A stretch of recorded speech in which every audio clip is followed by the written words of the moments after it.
Chapter 487. Changes in the world. As Guan approached, Yi Qingxue still didn't dare to greet him, but the nearby disciples came over to pay their respects and greet him. Third Medicine Valley was now home to many disciples, all of them cultivators who required space for practicing their spells. Even qi absorption cultivation needed space. Hence, around Third Medicine Valley, one could always see people, especially near the entrance that represented the main gate of Medicine Valley. The closer Guan got, the more nervous Yi Qingxue became, hearing nothing but her own breathing and heartbeat. She held power within her subsect as well, and she was considered a talent. Years of experience had rendered her calm in handling matters, so why was she so nervous at this moment? She didn't understand. She could only secretly chide and blame herself. Now that you are here, why not come in?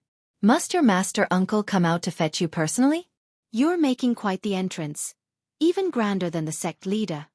Guan's light laughter reached her ears, startling her into looking up and meeting his gaze. She quickly raised her hand in salute, her voice trembling as she spoke. Greetings, Master Uncle. Let's go. I happen to be free today, Guan said with a smile. Before Yilan passed away, the only thing she was worried about was Yi Qingxue, as she was the disciple Yilan had personally raised, which was evident from their shared surname. Go. Where to? Yi Qingxue asked nervously, her heart surprisingly lifted, not expecting her master uncle to still remember her and treating her with the same gentle attitude as before. She had thought that after her master's death, his brother would no longer show her kindness. To resolve your troubles. Guan answered and began walking out of Medicine Valley. Yi Qingxue was stunned for a moment, then quickly followed his pace. She caught up to Guan's side and asked, But I haven't mentioned my troubles. How do you know? Guan glanced at her and laughed. You are also a cultivator. Do you think the immortals you look up to can't predict the future? Yi Qingxue was shocked. Guan then took her flying toward the sect's main city. Their flight wasn't too fast, and along the way, he inquired about how she had been these past years, quickly easing the tension in her heart. After dropping her guard, Yi Qingxue began to discuss the difficulties she had encountered. Her disciple was exceptionally talented and caught the eye of a great cultivator who attempted to recruit her.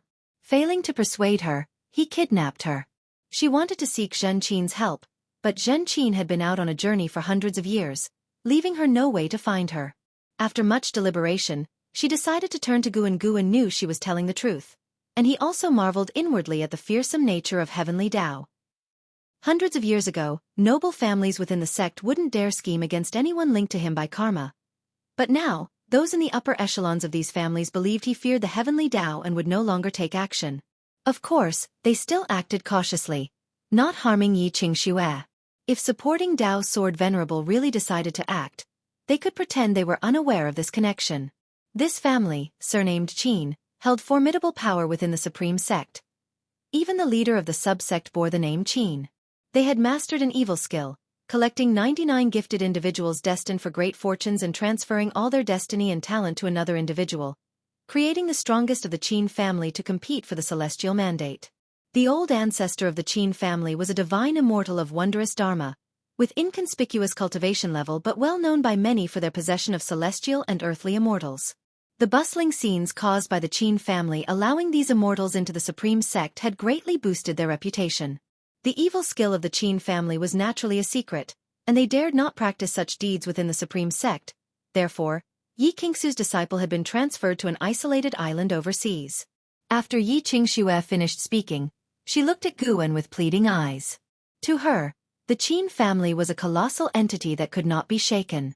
She had mobilized all her connections, even reporting to the law enforcement hall, but all efforts vanished without a trace. She had also received warnings, but for some reason, the Qin family hadn't taken action against her. Guan continued forward, his gaze fixed on the path ahead, the breeze fluttering his robe. He spoke, Qingxue, do you feel that the changes within the supreme sect are significant? Are the changes in this world significant? Yi Qingxue was perplexed and didn't understand why Guan suddenly asked such a question.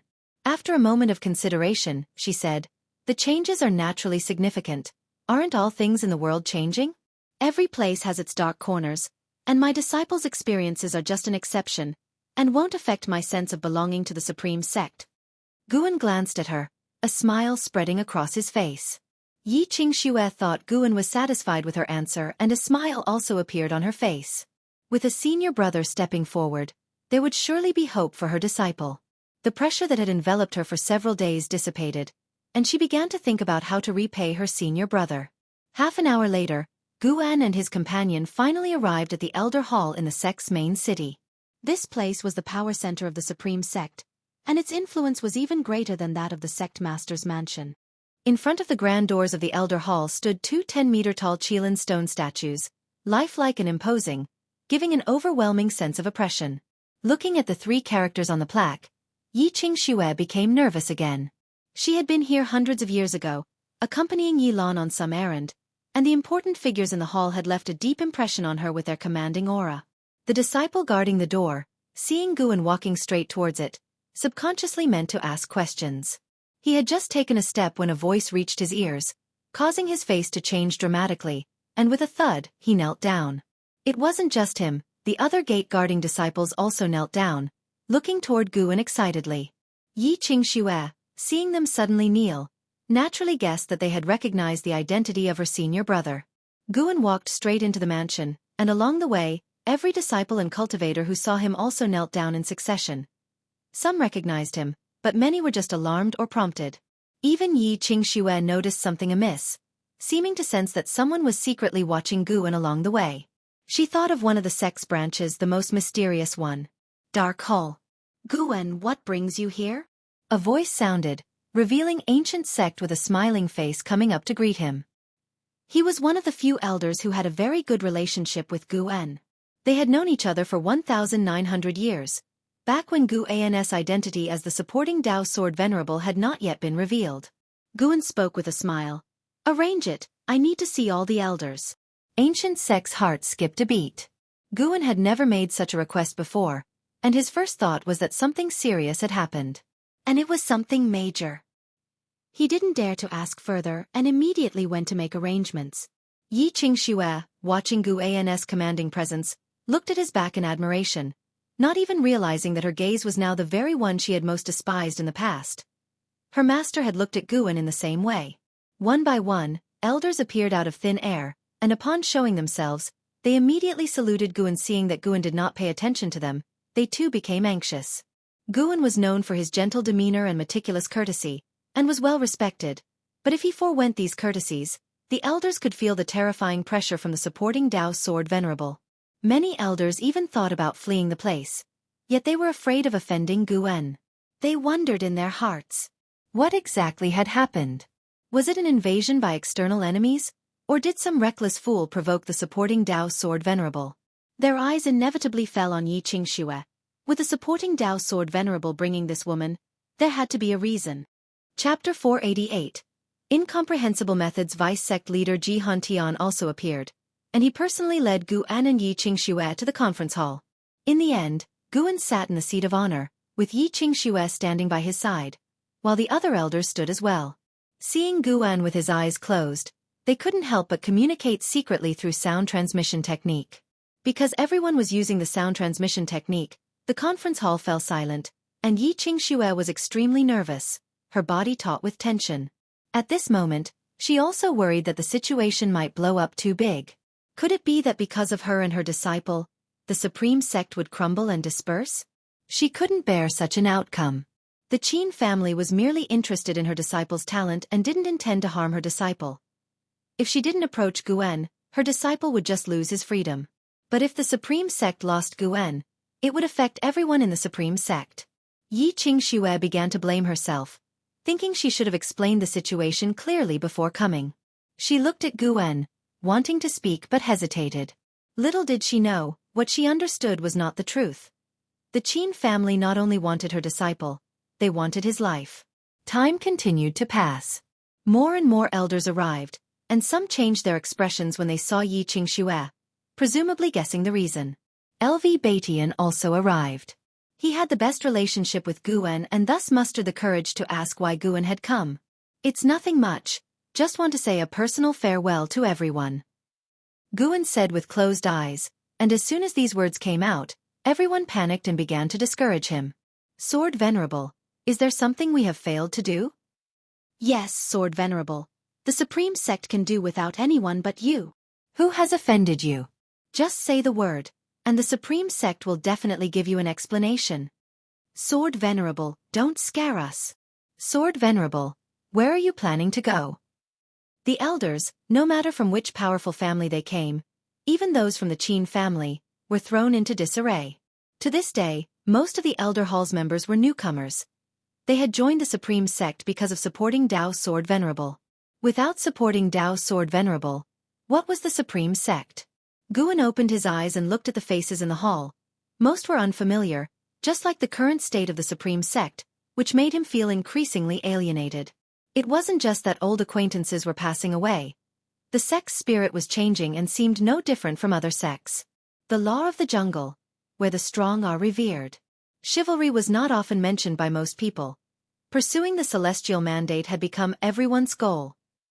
This atmosphere had even spread to the Third Medicine Valley. Although this was the machination of those pursuing the heavenly Tao, the fact that it was so easily shaken still made Guan somewhat weary. With his current divine skills, he could go anywhere and take his Medicine Valley with him. Guan was indeed planning to change locations, go into seclusion to cross the tribulation, and reach for a higher realm. The strife in this world was still long, with never-ending tribulations and continual unexpected twists. Being in the spotlight would only bring incessant troubles to those around him. LV Batian fell silent. He was not as panicked as the others, thinking Guan wanted to recover from injuries. If Guan was truly weary, he would not stop him. In his eyes, Guan had no obligation to always guard the Supreme Sect. He had heard about what He Qingsong had said previously in the Third Medicine Valley, and he was aware of the heavenly Tao resisting Guan. The Supreme Sect seemed stable, but who really knew the pressure Guan faced? Guan looked over everyone, making them lower their gaze as the discussions abruptly ceased. Suddenly, Guan raised his right hand, and something appeared in his palm out of nowhere, covered with a faint silver light, and water surrounding it. Upon close inspection, it wasn't just a rock. It turned out to be an island, but in Guan's palm, it looked like a rock. What's this?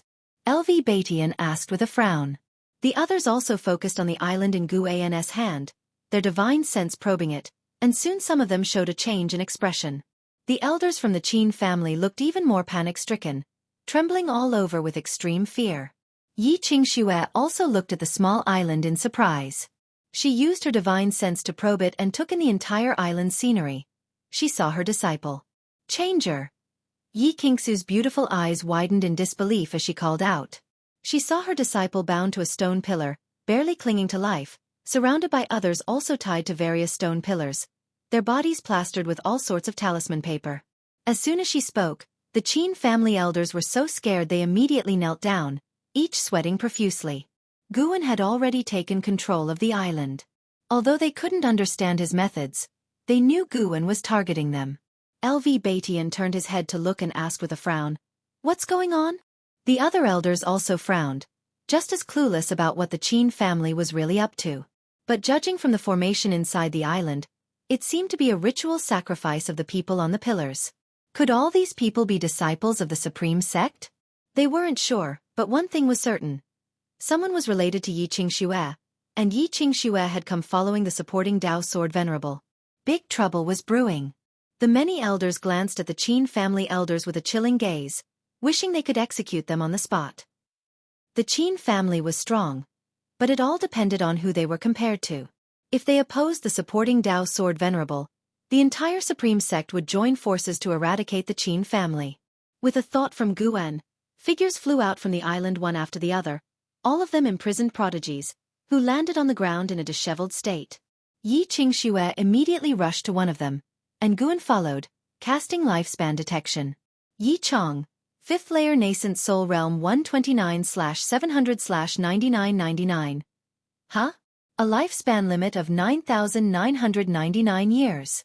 Such talented individuals were a rarity these days.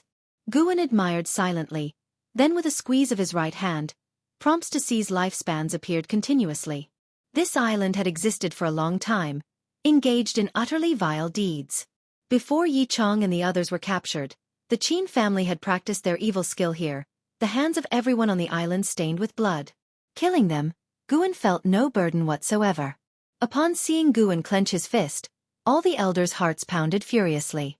They couldn't afford to look at the tormented talents. Instead, they all fixed their eyes on Guan, not even daring to breathe heavily. The Qin family elders were ashen-faced, terrified. Under their watchful eyes, Guan opened his right hand, and sand fell from his palm. From beginning to end, Guan's face was expressionless, causing everyone's hearts to grow cold, sending chills down their spines. No one dared to speak, including LV Batian. They didn't know what to say, only feeling fear in their hearts. They finally understood the terror of being an enemy to Guan. They even believed that if Guan exhales, they might die. You can investigate the truth of the matter yourselves, and be wise from now on. Guan stood up and walked towards the gate. Yi Qingxue, supporting Yi Chong, hurriedly followed him. Everyone watched Guan leave, and the confused rescued prodigies looked at Guan, not understanding what had happened. They weren't even aware that they had been saved. Ji Huntian approached a Qin family elder with a dark expression, gritting his teeth and said, "Speak, what exactly has your Qin family done?"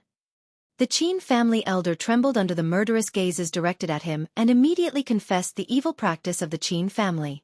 After hearing the confession, LV Batian couldn't help but sigh.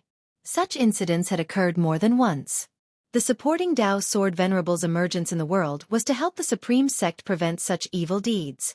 It had been over 1,000 years, now nearing 2,000, and still, there were those who committed such foolish acts. LV Batian suddenly felt powerless. The Supreme Sect had indeed grown rapidly, but what did it really mean? What was he aiming for by remaining in the position of sect leader? Elsewhere, Guan stepped out of the elder hall.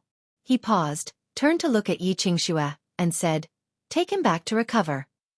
No one will trouble you for what's to come." With that, he walked off towards the streets, ready to stroll around the sect's main city. Yi Qingxue hurriedly bowed towards Guan's retreating figure. Yi Chong, his face covered in blood, struggled to open his eyes and said weakly, "Master, who is he?" Yi Qingxue fought back her excitement and whispered, "He is your ancestor's senior brother, your teacher's granduncle."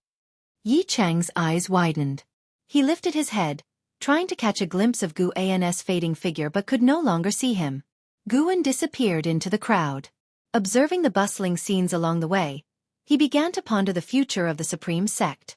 This street would experience bustle and solitude, ebb and flow with the world's changes. As of the decision he made today, this street would turn into wilderness many years later. Chapter 489, Celestial Tao Reincarnation, 10 billion years lifespan. When Guan returned to the Third Medicine Valley, it was dusk, and he called an Xian to return with him to his loft. "Master, is there something you needed?" An Xian asked, curious. Guan seldom summoned her without a significant reason. Guan asked with a smile, "If I were to prepare to leave, what would you think?" Upon hearing this, Anzin's expression instantly turned serious. She knew her master was not joking. Over the years, she too had felt something was amiss. It was widely proclaimed in the world that all must believe in the heavenly Tao and pursue the celestial mandate. At first, she didn't feel much, but when she heard the disciples declaring that the fate of the world was predetermined by heaven, she sensed trouble. She still remembered what He Qingsong had said, that the heavenly Tao did not wish for her master to intervene. Although she wasn't sure if He Qingsong could represent the heavenly Tao, she couldn't help but think more about it. If master wishes to leave, then we will leave. Where to and when? An Xian asked, seemingly without any hesitation and even somewhat eagerly. Guan shook his head with a wry smile and asked, "Don't you have people or things you would hate to leave behind?" An Xian replied, "Although I am the major disciple of Medicine Valley and have close relationships with many disciples, I know where everything I have comes from. I only care about master and my senior fellow disciple." She was gentle by nature, considerate in her interactions, but that didn't mean her heart was indecisive. Guan could hear the sincerity in her voice. His lips curled up as he said, "Since that is the case, I entrust you with a task. Select a suitable disciple from the Third Medicine Valley to take over as the Valley Master in the future. Of course, do not reveal my intentions for now." An Xian immediately agreed. Then, she began to inquire where Guan planned to go, but Guan did not answer her. For he was also hesitating. The universe was vast, with many worlds. It was worth considering whether to head to outer heaven or stay in the celestial spirit great world.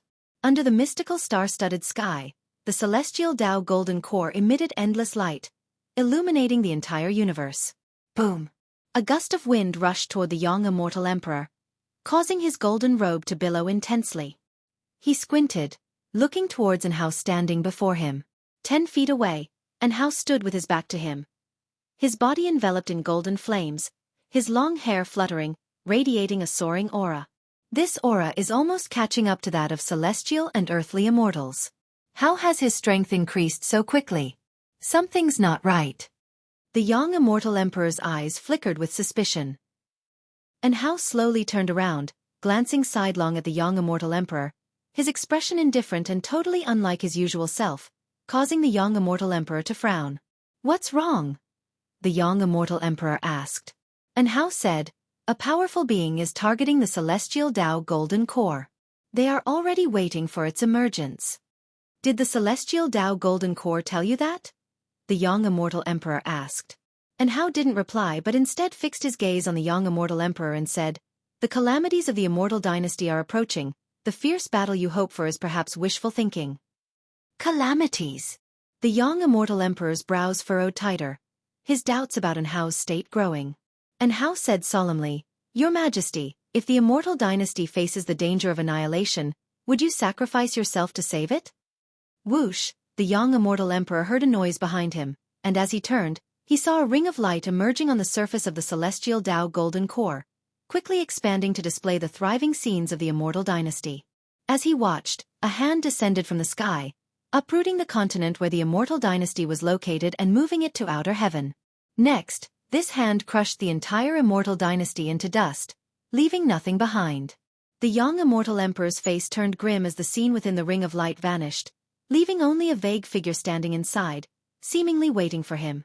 The celestial spirit's archenemy has targeted this realm. Destroying the immortal dynasty is just the beginning. Next is the holy court. What will you do? This being surpasses even the free immortal, Anhao said, his tone indifferent, as if possessed by some supreme being. The young immortal emperor looked at him again and asked, "Who are you really?" Anhao's expression didn't change as he answered, "I am still Anhao, just that I have been tempered through the celestial Tao reincarnation over the years, making me different from before." Heavenly Tao reincarnation? I kept experiencing the destruction of the celestial spirit great world, where each time, all beings were annihilated, the world shattered, and the heavenly Tao golden core was taken by a mysterious and powerful being. I kept changing the situation in the reincarnation, but the outcome was always the same. As long as the world shattered and the light of the heavenly Tao that enveloped the world dispersed, that mysterious being would make a move. Anhao said in a tone laced with inexplicable meaning, filled with sadness and resolution. Young immortal emperor was not startled but looked deeply into his eyes and asked, "If that's the case, what good does my sacrifice do?" Anhao looked toward the heavenly Tao golden core and said, "The heavenly Tao golden core will grant you strength that surpasses that of the Zai immortals, but from then on, you will become a puppet to the heavenly Tao golden core. Your emotions will be erased. You will still be you, but there are many things you will no longer be able to do, and that is only if the transformation is successful." Young immortal emperor, with a smile curling the corners of his mouth, responded, "That sounds a lot like the celestial sect wandering the human world." He turned to look at the heavenly Tao golden core, and the figure within the halo gradually became clearer. It was another him, as though he were looking into a mirror. Flames sparkled in young immortal emperor's eyes, growing more intense. Years flew by. Another 200 years had passed. Third Medicine Valley. Ancient sect stood in front of Gu An's loft, his face filled with complex emotions. An Xiaofan standing beside him said, "Elder Gu, go back. If Master returns, I will inform you." Gu Yu, alongside ancient sect, couldn't resist asking, "It's been over 150 years since he left, why hasn't he returned? Could he truly be gone? The Qin family has already been punished and even expelled. Can't he let go of his grudges?" An Xian shook her head and replied, "It's unrelated to that. Master left because of something else. You're overthinking it." Ancient sect stopped Gu Yu from saying more. "Let's go back. Perhaps we are overthinking it." Elder Gu sighed, then turned and left. Gu Yu could only follow in his footsteps. Under a nearby tree, where the blood prison great saint was meditating, he opened his eyes and watched them leave, his face showing a mocking smile. An Xian turned and left without lingering under the loft. At the same time, inside the loft, Guan had not left. He was lying on a chair reading a book. He had merely concealed his own aura and fate, thus misleading others into thinking he wasn't there. Even if someone were to enter now, they wouldn't see him. After finishing the last page, Guan pulled up his attribute panel. Name, Guan. Lifespan, 2, 143/9, 999, 605, 001. Physique, primordial infinite body. Cultivation level, Luotian Zizai immortal realm perfection. 99 billion years of life. So close to 100 billion. Guan was eagerly anticipating his new life abilities, hoping they wouldn't disappoint. The reason he feigned departure early was to prepare for his breakthrough. The next breakthrough would surely shake heaven and earth, and he also wasn't sure if his journey to the land of reincarnation would alarm the celestial spirit great world, so he chose to hide himself in advance. Now, other than the celestial spirit god, no one should be aware that he was still there. He shifted and began to gaze into the distance. He sensed a formidable power approaching the celestial spirit great world. Taoist Zong Zizai Immortal. This being wasn't seeking to destroy the celestial spirit great world, but was targeting a corner of it. That direction was the Immortal Dynasty. Guan started to look forward to the so-called Heavenly Tao Golden Core, and whether it could truly help young Immortal Emperor defeat an enemy greater than a Zizai Immortal. Because of an how, Guan often kept an eye on the Heavenly Tao Golden Core. Located in a special space, Guan was able to perceive it partly because he had secretly left a Tao Destruction Destiny seal on an how. He could feel the changes in an how, his celestial Tao destiny far more intense than that of puppets like Yi Ching Song. Chapter 490. The Great Tao is boundless deep within the universe, amidst the darkness. A purple rainbow sped along at an inconceivable speed, its target being the celestial spirit great world. Many great cultivators and demons roamed the void, and when they saw the purple rainbow, they were all frightened, hurriedly dodging out of the way, fearful of being struck. What is that? Such a terrifying aura. Could it be the existence of the 8th or 9th level of the immortal Tao? The universe is indeed becoming more dangerous. It's not only the celestial spirit great world, but other great worlds are also continuously facing calamities, and there are even some that have been swallowed by mysterious forces.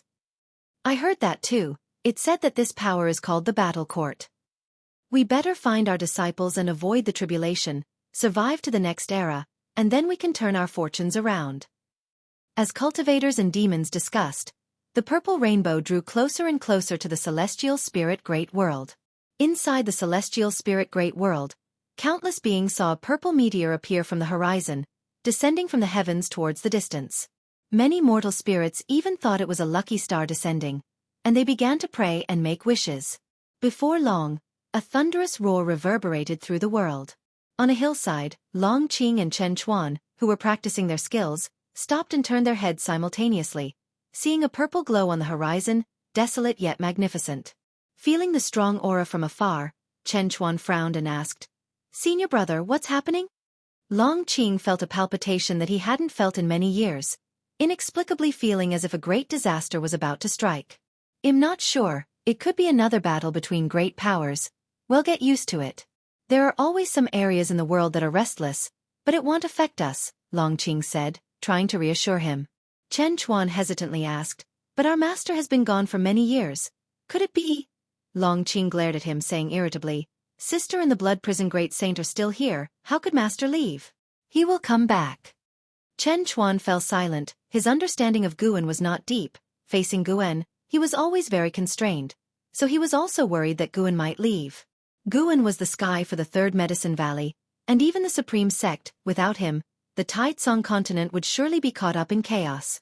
Chen Chuan wasn't afraid of being involved in the conflict, but he was afraid of losing track of his master. He still wanted to practice the sword Tao under his master. Even though he was known as a genius, faced with his master's sword Tao, he felt an endless urge to learn. He needed time to become stronger.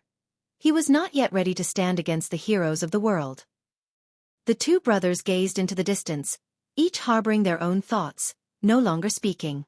Not just them, in various places within the Third Medicine Valley, disciples were all looking in the same direction, worrying about the future of the Taitsong continent. Guan had not left for over a century. His prolonged absence had inevitably led to rumors within the Supreme Sect, many people worrying that the supporting Dao Sword Venerable had abandoned the Supreme Sect. The news even spread overseas, causing many spies from different sects to infiltrate the Taitsong continent and the Supreme Sect. The Supreme Sect seemed still stable, yet it felt as if it was a building about to collapse. Inside the tower, Guan watched the battle, observing the Immortal dynasty resisting that Taoist Zhang Zizai Immortal from outer heaven. In just an instant, the Immortal dynasty's destiny was dispersed by that person, who crashed into the Immortal dynasty's land, shattering the ground and engulfing the mountains and lands with fierce fire, turning the continent of the Immortal dynasty into a hell in a blink. Guan could sense that this person was holding back, seemingly not wishing to destroy the celestial spirit great world itself, just wanting to crush the Immortal dynasty. The Immortal dynasty responded swiftly, quickly forming a great formation, the ancient Immortal Emperor taking the lead to combat the Taoist Zhang Zizai Immortal, with other divine thought true immortals joining the battle. Taoist Zhang Zizai Immortal was quite arrogant, continually provoking the Immortal Realm's immortals' Tao hearts, looking to grant them the greatest opportunity. Yet, Guan knew he was waiting for the Celestial Tao Golden Core. The Celestial Tao Golden Core was hidden in a mysterious space, isolated by Celestial Tao destiny, making it impossible for Taoist Zhang Zizai Immortal to locate it directly. Guan also saw that Yang Immortal Emperor had surpassed the Free Immortal. He was inside the Celestial Tao Golden Core, and surprisingly, he did not need to cross the tribulation. His chi blood was merging with the Celestial Tao Golden Core in a bizarre manner. What a spectacle this will be! Guan's lips curved upward. With a thought, an avatar appeared at the table and then vanished from the spot. The impending attack of Taoist Zhang Zizai Immortal would undoubtedly bring a new round of calamities to the celestial spirit great world. Guan saw through his origin. This individual was connected to Battle Court, which meant Battle Court would eventually make a large-scale descent into the celestial spirit great world. He needed to choose his breakthrough site in advance in order to face Battle Court with greater confidence. Currently, the Battle Court's strongest cultivation level in the universe was the profound Yuan Free Immortal Realm.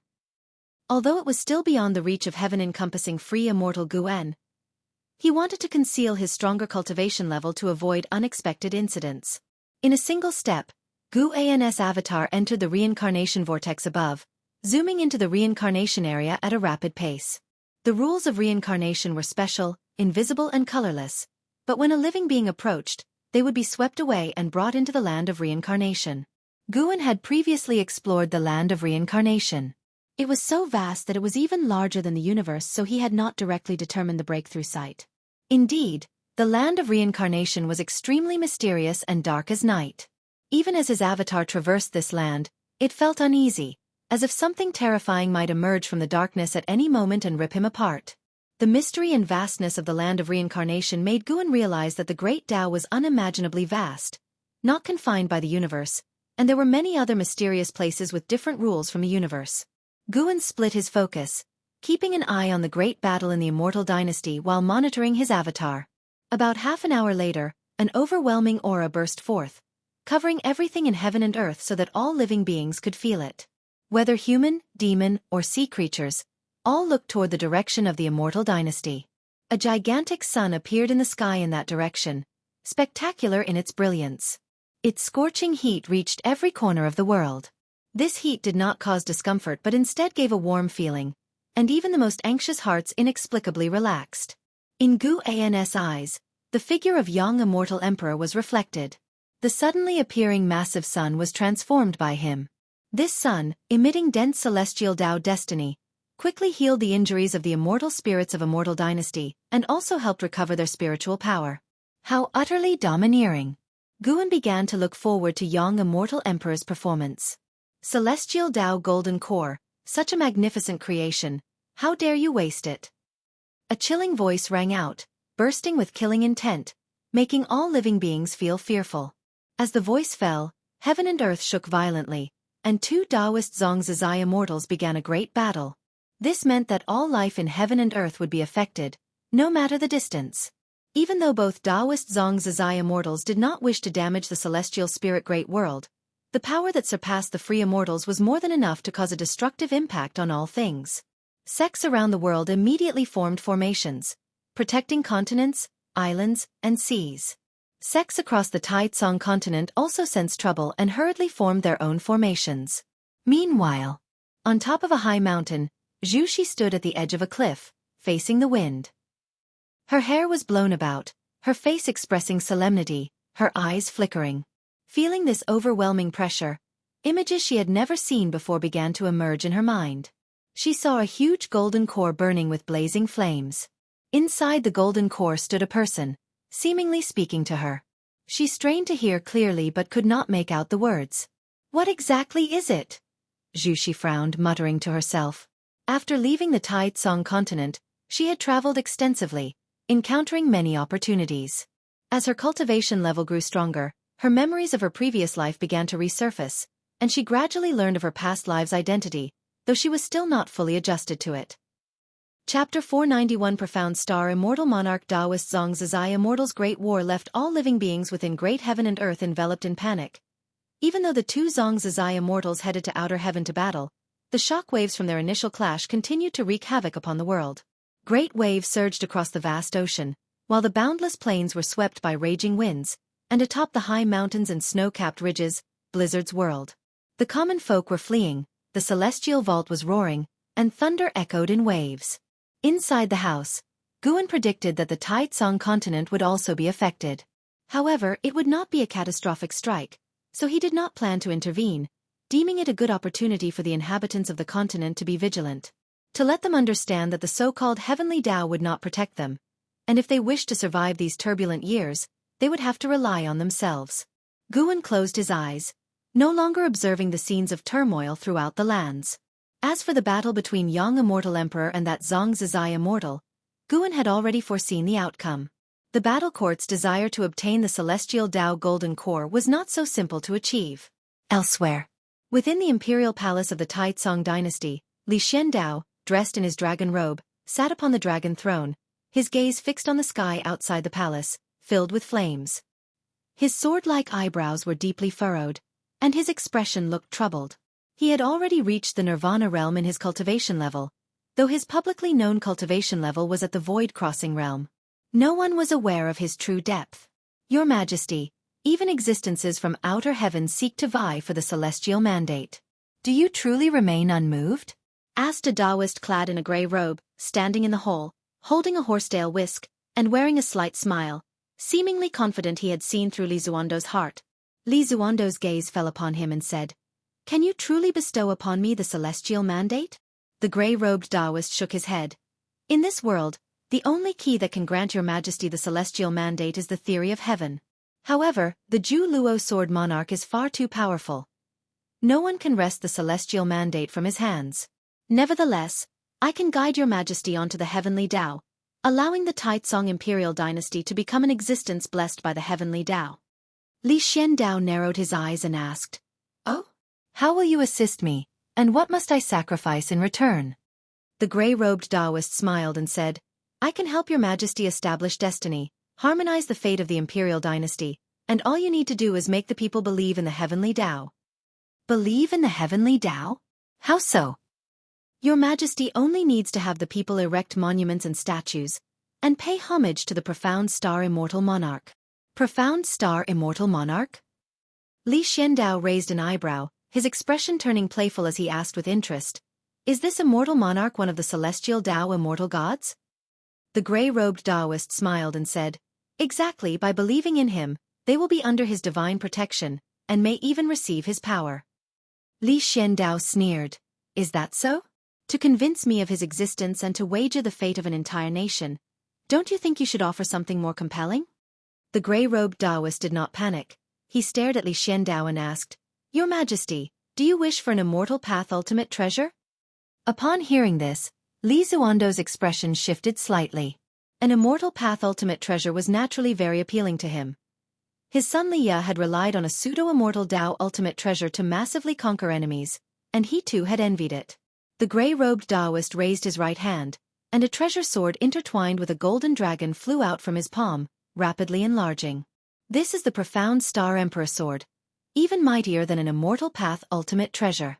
With this sword, your Majesty would possess the power to prevail across the world. However, you must venerate the Profound Star Immortal Monarch, for the Emperor's sword will sense your heart. After saying this, the gray-robed Taoist lifted his hand, sending the profound star Emperor sword flying towards Li Xiandao. Snap! Li Xiandao grasped the profound star Emperor sword, and in that instant, his complexion changed as he felt an incomparable power coursing through him. This power made him feel capable of accomplishing many things. He looked at the Taoist in the gray robe and asked, "There are so many imperial dynasties in the world, why choose me?" The gray-robed Taoist laughed and said, "It's very simple, because of the supporting Tao sword venerable. He doesn't belong to the heavenly Tao nor to the celestial spirit great world. He leads those around him away from the heavenly Tao, so I want to bring the Taitsong dynasty back to the heavenly Tao. Your Majesty needn't worry. The heavenly Tao won't make you confront the supporting Tao sword venerable, nor does it want to oppose him, as long as the supporting Tao sword venerable doesn't interfere with the affairs of the heavenly Tao." Hearing him mention the supporting Tao sword venerable, Li Xiandao couldn't help but have Gu An's image appear before his eyes, and his gaze grew complicated. Knowing that Gu An was the supporting Tao sword venerable, his emotions remained unsettled for a long time. He originally thought he was the best at concealing his identity, but Gu An had opened his eyes to a whole new level.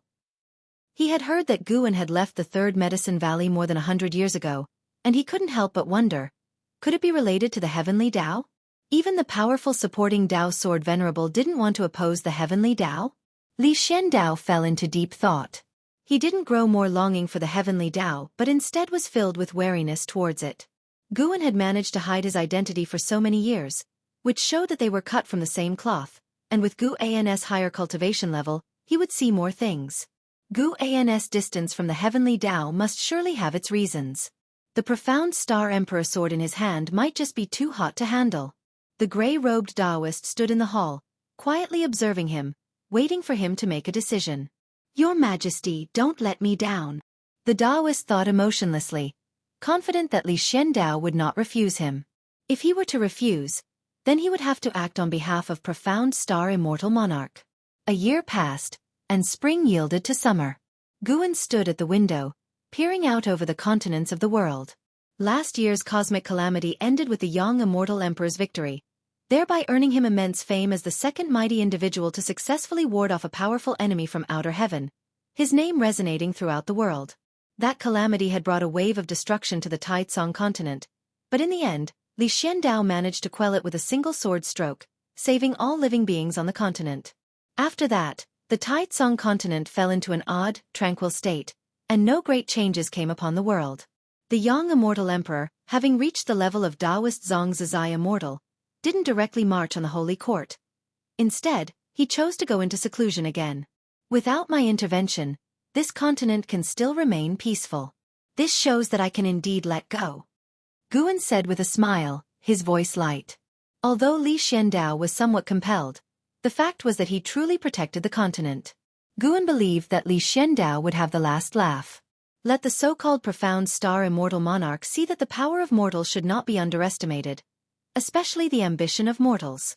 Seeing that the weather was fine, Gu An turned around to his desk and reached for the spirit flower on it. He deliberately risked his lifespan, ready to embrace the new abilities of 100 billion years. You successfully acquired 68 years of lifespan from the longevity spirit flower, tier 6. Your lifespan has broken through 100 billion years for the first time, unlocking the lifespan dojo feature. Lifespan dojo. You can consume lifespan to establish a dojo, which has some effects of the lifespan barrier to prevent deductions and prying, but the dojo cannot gather nature's spiritual energy from outside its bounds, and it has defensive power comparable to your current realm. The lifespan dojo has no area limits, but the range will affect lifespan consumption. A special reminder that the dojo cannot move. Every 10,000 years, you may choose to establish a new dojo. Lifespan dojo?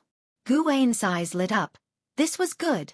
The lifespan barrier had been a huge help, but he couldn't always keep it up due to the enormous lifespan consumption. Luckily, now there was the lifespan dojo. Chapter 492. Breakthrough to the perfection of the innate golden immortal realm. Gu An did not immediately establish the lifespan dojo, but prepared to make a breakthrough first. This time, he did not plan to enhance his physique or cultivation technique, as he felt that his improvement in all areas was already significant. In these turbulent times, he could completely focus on pursuing an increase in cultivation level. Once the new era arrived and everything returned to peace, He would use the long years to improve in all aspects. Moreover, over the years, he had contemplated the Tao rules, continuously making progress, which might compensate for some gaps in lifespan evolution. Since his lifespan had reached 10 billion years, it was time to set off. Guan disappeared into thin air from inside the house, stepping directly into the reincarnation vortex and heading to the land of reincarnation. Because his avatar had explored many times, Guan walked decisively without glancing left or right. After passing through a dark area, he traversed a distance far beyond what a mortal spirit could imagine. Even a free immortal would need time and might not be able to cross the dense reincarnation rules. Looking around, it was still darkness, without a glimmer of daylight, but the fog symbolizing the yin and yang reincarnation appeared in front, indicating that Guan had arrived at the land of reincarnation. The land of reincarnation had no land. Looking down was an abyss, and looking up, there was no ceiling. There were no directions here, no vitality. Anyone here would feel only endless solitude. Even though Guan's avatar had been here many times, he had never seen any other living beings. Fortunately, there was a special type of spiritual energy that could help him break through. With spiritual energy, powerful beings would surely be nurtured. It's just that Guan had not yet encountered any. After a long time, Guan landed on a gray lotus flower, which was 100 zhang tall. Looking around, these gray lotus flowers of varying sizes occupied the dark space, emanating a faint glow. These lotus flowers were not living things. Rather, they were condensed from the reincarnation rules, and their coverage was extremely wide, even comparable to the silent extinction domain beyond the celestial spirit great world. Because the lotus sea was vast and boundless and had an even denser reincarnation spiritual chi, Guan chose this place for his breakthrough. The moment he landed, he activated the lifespan barrier. Although he didn't feel any mighty presence, he remained vigilant, acting as if there was a powerful being lurking in the shadows. He couldn't expose himself. Guan sat cross-legged, pulling up his attribute panel and looking at his entire 10 billion years of lifespan. His mood became pleasant. The last time the breakthrough took 20 million years per crossing the tribulation. This time, even if it reached 50 million years per crossing the tribulation, he could break through 200 times. He hoped it wouldn't be that exaggerated. Guan adjusted his mentality and immediately invested 10 billion years of lifespan into his cultivation level. He was even more generous than before. You have practiced qi absorption cultivation for 50 million years. You forcefully strike at the golden immortal Tao fruit realm with the great achievement of the great Tao great freedom as you wish Bible and begin crossing the tribulation. You did not endure the reincarnation top Tao ultimate tribulation. Crossing the tribulation failed. You have practiced qi absorption cultivation for 100 million years. You forcefully strike at the golden immortal Tao fruit realm with the great Tao great freedom as you wish Bible and begin crossing the tribulation. You did not endure the reincarnation top Tao ultimate tribulation. Crossing the tribulation failed. It really is 50 million years per crossing the tribulation. Although Guan had mentally prepared himself, seeing such a great consumption made his heart sink. One prompt after another fell. The 10 billion years of lifespan rapidly depleted. All failed. Guan continued to invest lifespan. Since he had not achieved success in his breakthrough, the lifespan numbers consumed by the lifespan barrier grew very slowly. Outside the barrier, the void remained silent. The gray lotus flowers were so mysterious and eerie, like countless souls floating there. After a while, Guan saw that he had only 30 billion years of lifespan left and could not help but take a deep breath. Something wasn't quite right. Could it be that he was destined to fail this time? Guan didn't believe in bad luck. He planned to leave himself 5 billion years of lifespan. If he still couldn't break through by then, he would have to give up. You have practiced qi absorption cultivation for 50 million years. You forcefully strike at the golden immortal Tao fruit realm with the great achievement of the great Tao great freedom as you wish Bible and begin crossing the tribulation. You endured the reincarnation top Tao ultimate tribulation. Crossing the tribulation succeeded. Your Tao fruit transformed into the golden immortal Tao fruit. Your cultivation level broke through to the early stage of the innate golden immortal realm. You have practiced qi absorption cultivation for 100 million years. Your cultivation level grows. You have practiced qi absorption cultivation for 500 million years. Your cultivation level breaks through to the middle stage of the innate golden immortal realm. You have practiced qi absorption cultivation for 1 billion years. Your cultivation level breaks through to the late stage of the innate golden immortal realm. Innate golden immortal realm. Gu An's face revealed joy, as he had finally broken through successfully. Continue to ascend. The lifespan barrier began to vibrate, and terrifying, vast reincarnation spiritual chi surged towards Guan. In an instant, the lotus sea outside began to sway. Guan used 8 billion years of lifespan, and only then his cultivation level rose from the late stage of the innate golden immortal realm to perfection. He still had 12 billion years of lifespan left, enough for the lifespan barrier to consume. Billowing reincarnation spiritual chi entered Gu An's body, and he also felt the reincarnation rules drilling into his being. As more and more reincarnation rules accumulated inside him, numerous images of reincarnation appeared before his eyes, all of which pertained to karmic connections he had with others. He saw the reincarnations of figures like Yang Jian, Xiaofan, Lu Jiujia, and Yi Yan. He also saw the past lives of Yi Lan and Ji Xiaoyu. Too many images bombarded his vision, yet his expression remained unchanged, and it did not affect his Tao heart. He even began to comprehend the path of reincarnation through this experience. Countless gray lotuses swayed, as if the entire void was about to collapse, possessing a kind of chaotic beauty. Far away, the reincarnation mist churned more violently, as if unimaginable terrifying fierce beasts were about to devour everything. Guan suddenly sensed something and glanced towards the darkness. Indeed, there is a powerful presence. Is it a living spirit, or a lost soul? Or perhaps, does this place harbor a special existence beyond life and death? Guan wondered to himself, sensing an aura not inferior to that of the profound Yuan-free immortal. And to think, this was only the beginning of his breakthrough. Even more powerful entities might emerge later on. He dared not completely immerse himself in the breakthrough, keeping part of his mind outside the barrier, ready to move at a moment's notice. Under the mysterious starry sky, before the celestial Tao golden core, the young immortal emperor was sitting in meditation, his back to the celestial Tao golden core, with a mini sun floating behind him, burning with golden flames that made him appear akin to a sun god. The sun is the most perfect creation of the heavenly Tao.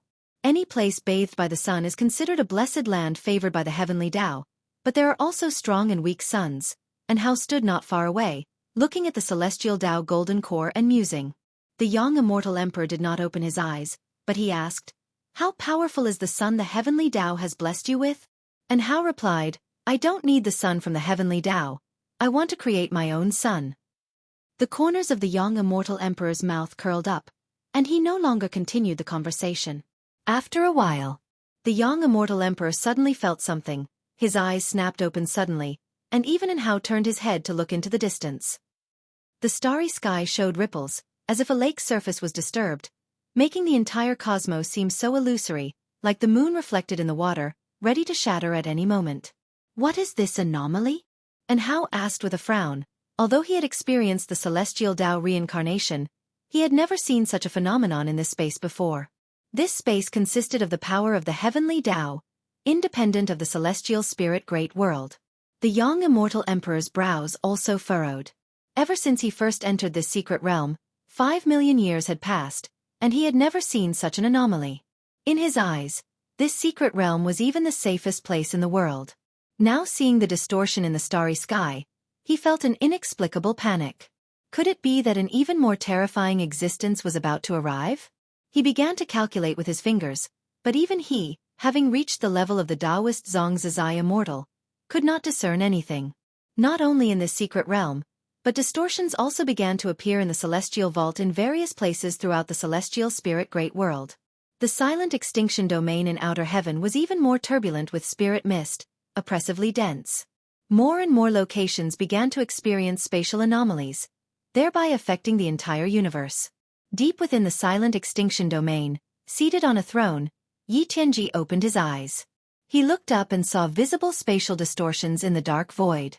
Is this disturbance in the path of reincarnation?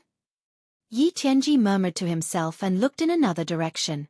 That way lay the world gate. He saw beneath the world gate a towering figure appearing, a powerful form gleaming with white light, as if representing supreme authority. The Celestial Spirit God. Chapter 493, Tao Fruit Blossoms, Reincarnation Chaos. He has even been alerted. Yi Tianji withdrew his gaze, his eyes flickering, suddenly feeling that the waters of Celestial Spirit Great World were very deep. Whether it was to search for the celestial Tao golden core or to pursue the descendants of the Long clan, both had become difficult. Could it be that the descendants of the Long clan escaping to this realm was not by chance? Was the mysterious supporting Tao sword venerable merely a sign? What dark forces were hidden behind all this? Yi Tianji looked again at the twisted void, feeling that a mysterious and powerful being was manipulating everything behind the scenes. If he could feel this, not to mention all living beings within the various realms of existence. In a forest within celestial spirit great world, Zhu Shi stood on a tree branch, looking at the twisted celestial vault, her brow furrowed. Reincarnation in chaos.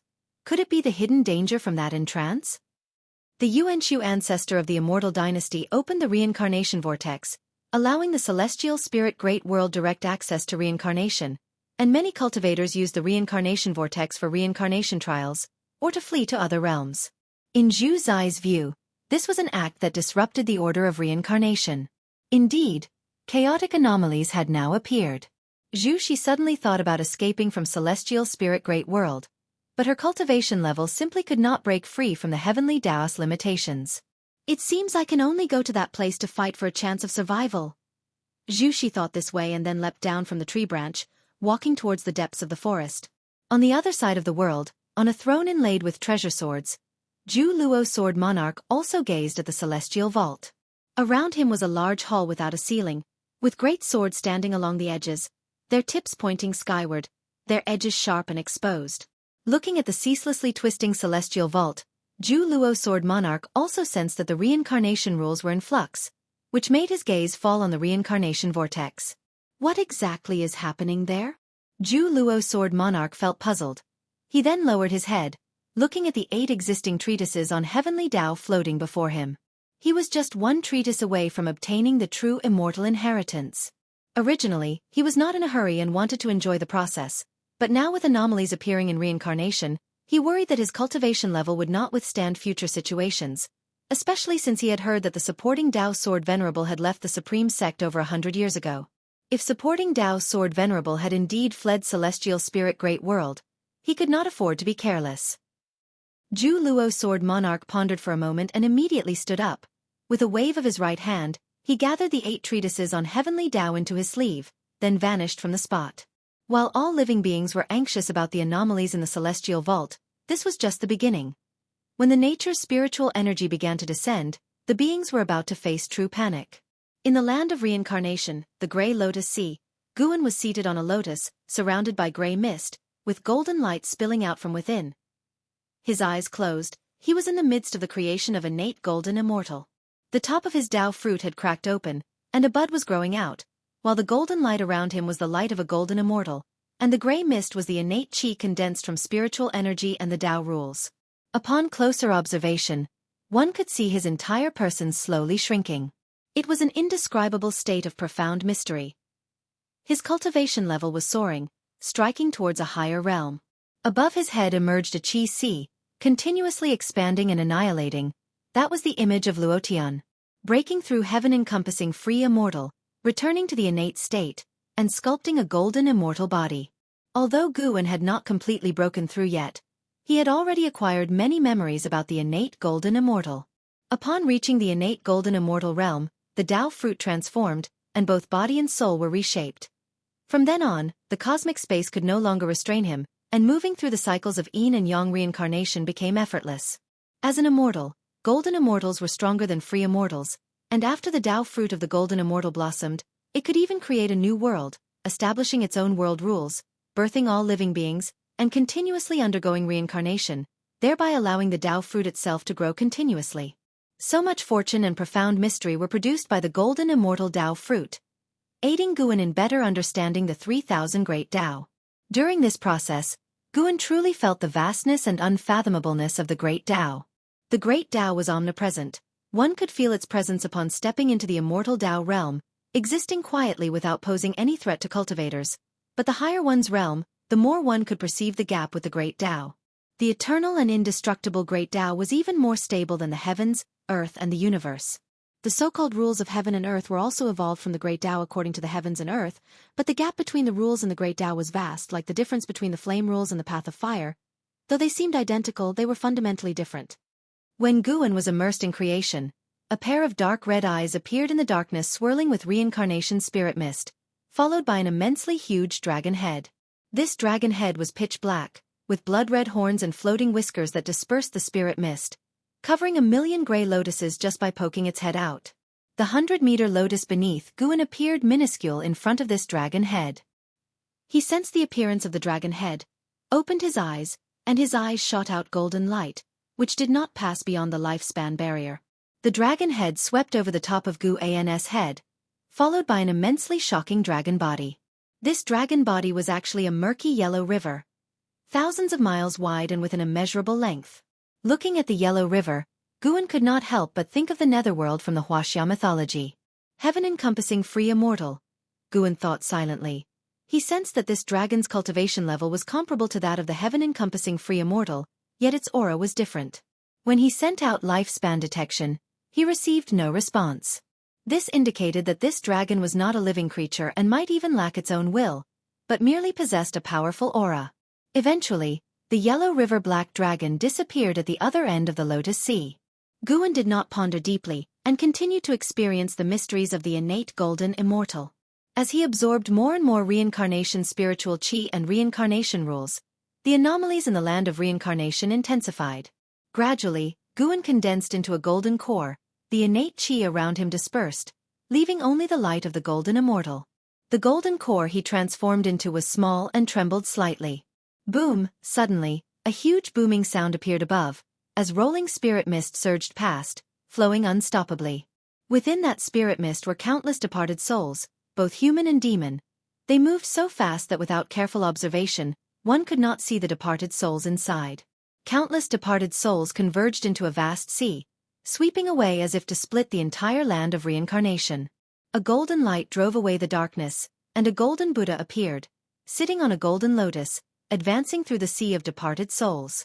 He was so majestic, not inferior in momentum to the previous yellow river black dragon, and even possessed an additional aura of sanctity. This golden Buddha did not linger but followed the sea of souls into the darkness and disappeared. Afterward, continuously powerful existences swept across the Lotus Sea. Fortunately, no one attacked the Lotus Sea. Time swiftly passed. The golden core transformed by Guan trembled more violently until cracks appeared on its top, and a new sprout emerged, quickly growing and causing the cracks on the golden core to expand.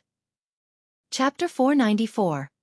Tao Fruit World Golden Core sprouted.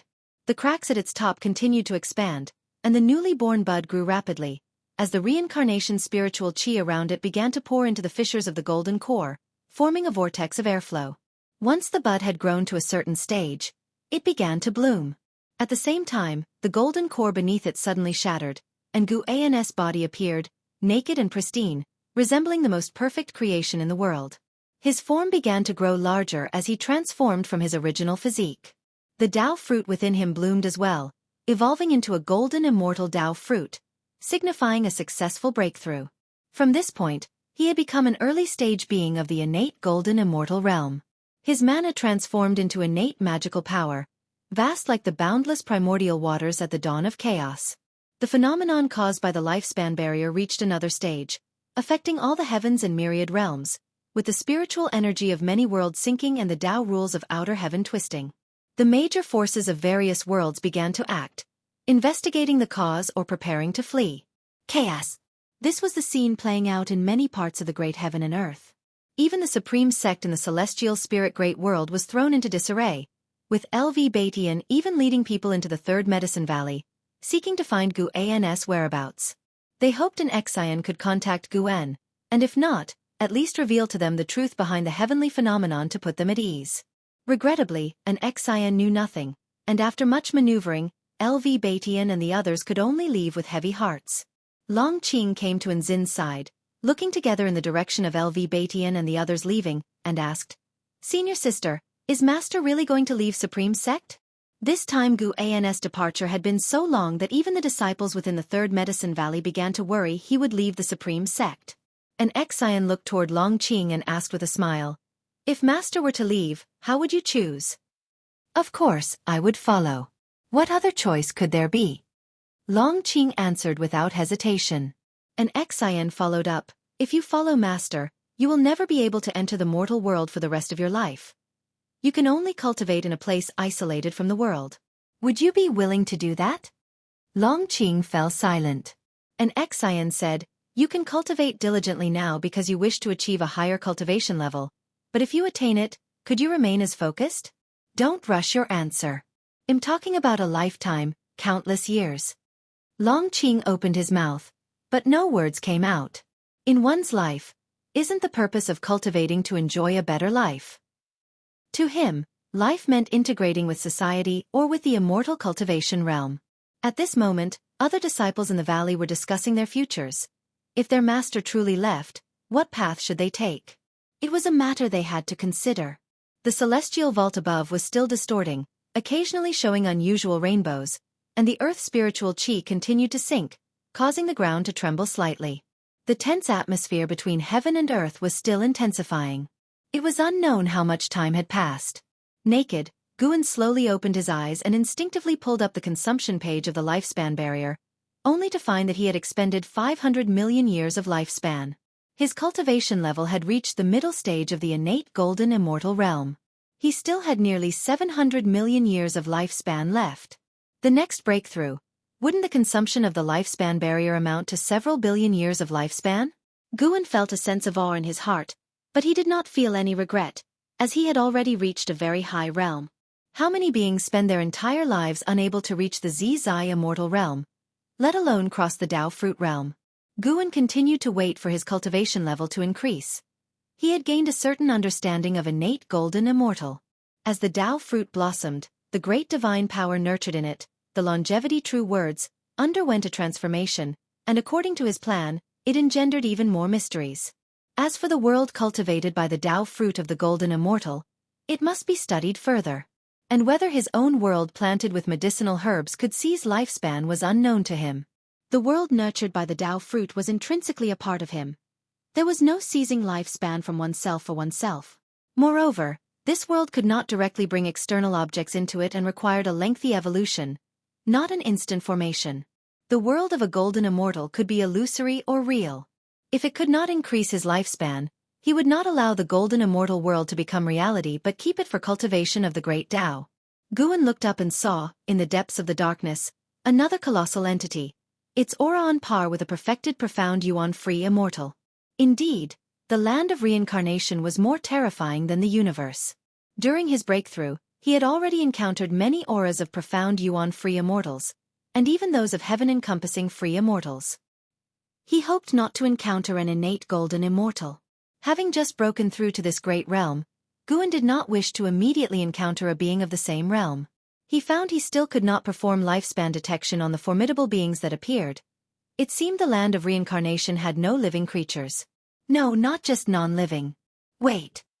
Guan suddenly realized something and felt a chill run down his spine. Could it be that the land of reincarnation he entered was the Dao fruit world of some powerful being? Hence, everything he saw was close to a real existence in an illusory world? He had previously detected beings without lifespan, at least managing to ascertain their realm. But now, he could not even detect the realm of those passing by. Guan's wariness of the land of reincarnation surged, but he was within a lifespan barrier and not afraid. If there really was some kind of will behind this illusory world that he had alarmed, it would have acted already, not leaving him to speculate until now. The universe has celestial spirit gods, and the land of reincarnation harbors even more mysterious entities. All things considered, the celestial spirit great world is safer. Guan thought to himself, deciding that he would still establish his lifespan dojo in the celestial spirit great world, just not in the supreme sect. He planned to hide again in the secular world, waiting for an era to pass. Given the current cosmic situation, a battle court invasion was inevitable, which might even alarm the celestial spirit gods. Guan didn't want to expose himself or be seen as a thorn in the side of these powerful beings. Moreover, with his non-interference, the evolution of the cosmic situation wouldn't progress so swiftly, giving him more time to grow stronger. Perfect. They've long wanted to venture out into the world. Guan's lips curved into a smile, and his mood brightened at the thought of the 3 celestial demon children. He closed his eyes and continued to wait for his cultivation level to increase.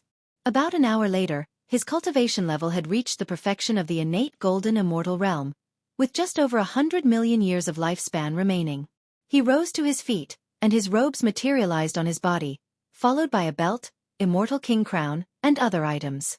After dressing himself, while the reincarnation phenomenon was still present, he stepped forward and directly entered the reincarnation vortex. With another step, he landed within the mountains and rivers of the celestial spirit great world. Standing on a cliff, he faced the wind, then raised his arms, basking in the earth's spiritual chi breeze. The celestial vault was still distorting, and the wind existed because of the sinking spiritual energy. Yet he, the one who caused all these phenomena, had finished his breakthrough as if it was all unrelated to him. Having become an innate golden immortal, the celestial spirit great world seemed small to him. He could pay attention to all things simultaneously, and if he willed it, the rate of all things evolution before his eyes could dramatically slow down. He exercised his limbs for a while, then turned to descend the mountain. The reason for coming to these mountains was their remoteness from the immortal dynasty and holy court, lying on the edge of the celestial spirit great world and comparatively peaceful relative to other areas. There was even a town not more than 10 miles away, and within a radius of 1,000,000 miles, the level of immortal cultivation was low, without a single being of the immortal Tao realm or demon. Most importantly, a person from his past had reincarnated here. After entering the forest, the phenomena began to subside. The chirping of insects in the woods gradually resumed, and sunlight filtered through the leaves to the ground, forming patches of light. Chapter 495. Mountain Immortal. Battle court attack in an open area of the forest. 5 children were sitting by a stream, resting. Among them, the tallest boy sat on a rock, holding a vine in his hand, his gaze fixed deep into the mountain woods, his eyebrows tightly knit. A girl in tattered clothes turned her head to look at the boy on the rock and asked, "Big brother, how much farther do we have to go? Let's not run into demons later." The other 3 boys chimed in agreement. They were all tired from walking and wanted to go home for a meal. The boy known as Big Brother was named Xiaofan. He glared at his companions and said, "What demons? We're here to seek immortals. If you're sincere in your heart, you'll encounter spirits. What's the rush? We've hardly walked any distance at all." Tang Monk had to travel 81,000 li to retrieve the scriptures. Upon hearing this, the 3 boys looked even more pitiable. "But even if you're Tang Monk, we're no Sun Wukong or Zhu Beiji." "Yeah, I'm so hungry. Big brother, can you bring more cakes next time we go out?" Yi Xiaoyang was infuriated. He jumped off the rock, ready to chastise his companions, when the sight ahead caught his attention. He stared with wide eyes, completely petrified. The girl in rags turned her head to look as well, equally frozen in place. Seeing the 2 of them react like this, the other 3 turned to look, following their gaze.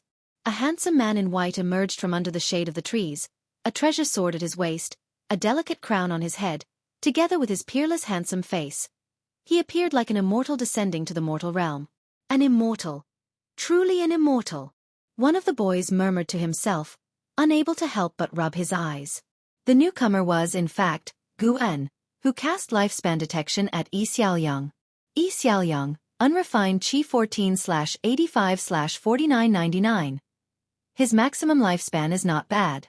Lu Jiojia has been born into a good life this time. That's what Guan thought to himself. Then he proceeded to deploy lifespan detection at the other 4 children. He discovered that their maximum lifespans were also quite impressive, with the shortest being 3,000 years. A cluster of talents? Guan stopped across the stream and with a gentle smile asked, "Little fellows, what are you doing here? Aren't you afraid of running into bad people?" Yi Xiaoyang snapped out of his trance, asking excitedly, "Are you the immortal from the mountains?" The other 4 also looked at Guan nervously and expectantly. Guan, instead of answering, countered with a question, "Do you want to cultivate toward immortality?" At his question, the 5 kids, boys and girls alike, became even more excited, replying in a flurry. "Of course we do. Big brother, please teach us. You must be an immortal. I've never seen anyone like you." "Yeah, big brother, we really want to cultivate toward immortality." Seeing this group of lively, excited children, Guan, who was already in a good mood, grew even more delighted. It was hard to see such vivacious kids in the 3rd Medicine Valley. Guan cleared his throat with a cough and said with a hint of mystery, "I do know a bit about immortal cultivation. But if I teach you, can you promise not to tell anyone else, including your families?" At his words, The children, without a second thought, immediately agreed. "Come here tomorrow, and I will impart to you the art of immortal cultivation," Guan said with a smile. His gaze then drifting to the celestial vault. The battle court had begun to stir again. They were targeting young immortal emperor, with the provocation of worldly unusual phenomena also playing a part.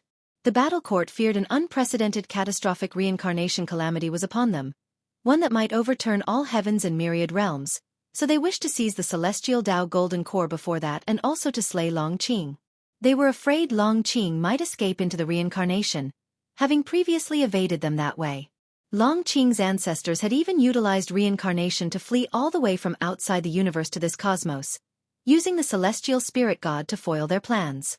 This time, how would young immortal emperor withstand the battle court? The celestial Tao golden core could not grant him greater power. Hearing Gu An's words, Yi Xiaoyang and his friends suddenly got anxious, feeling as if Guan was deceiving them. Despite Gu An's persuasion, they could only suppress their anxieties and head back home.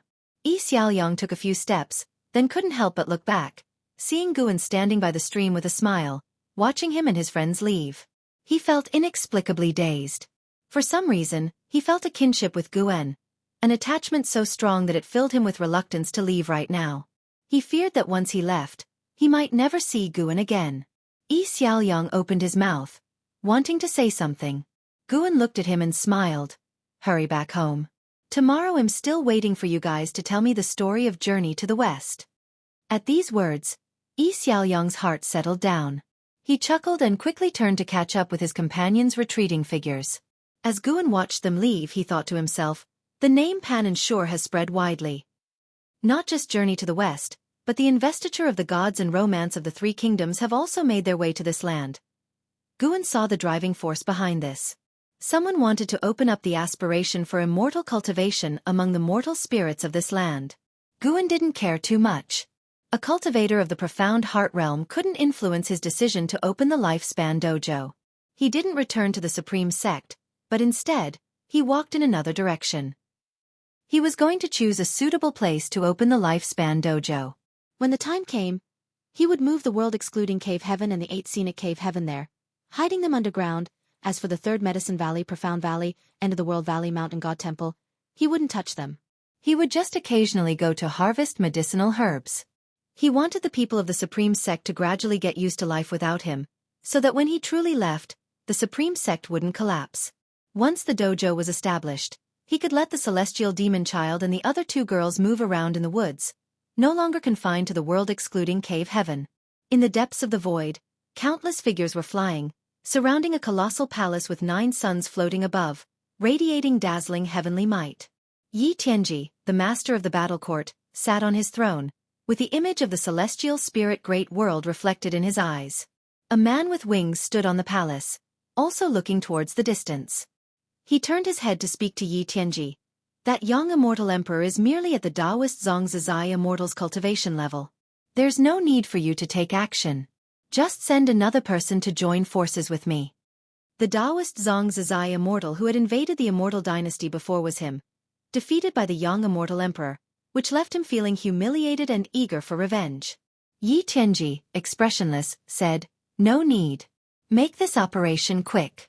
Kill those who should be killed, take what should be taken, then return." The reincarnation phenomenon of the past 2 days had unsettled him, and recalling the legends of the celestial spirit great world from before, he felt he could delay no longer. The winged man held his tongue upon hearing this. His gaze was suddenly drawn to the 9 suns above Yi Tianji's head. He saw mysterious figures within the suns, flickering in and out of visibility as if they were in another dimension. "That is..." The winged man's pupils suddenly constricted, his heart churning with shock. He hadn't expected Yi Tianji to summon them. Could there be some terrifying existence hidden within the celestial spirit great world that he didn't know about? Was it the supporting Tao sword venerable? The winged man looked away, his gaze returning to the direction of the celestial spirit great world. The mighty army of the battle court moved forward through the void, as if nothing could stop them. Meanwhile, in the celestial spirit great world above, numerous figures suddenly appeared on the celestial Tao light layer. Great cultivators from every corner noticed the arrival of the battle court. An indescribable sense of oppression was enveloping the celestial spirit great world, The higher one's realm, the faster they felt it. This reminded many of the time when the profound desolate demon god had attacked. Elsewhere, Guan was in the third Medicine Valley, sitting in his chair, listening to an Xian recount the recent events within the Medicine Valley. After an Xian finished, she asked with a hint of grievance, "Master, when exactly are we leaving? If we're not leaving now, it's difficult for me to face them." Guan smiled. "Why are you in more of a hurry than I am? You don't have to face those people from the sect.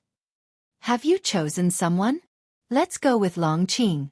I can see that he doesn't want to retreat from the world with us." An Xian casually replied, unlike the others, she truly wished to put aside mundane affairs and enter prolonged cultivation. Guan smiled. "All right, then it shall be him." His prompt agreement surprised an Xian. "Master, didn't you say he carries a great cause and effect? Are you sure you can trust him to handle things on his own?"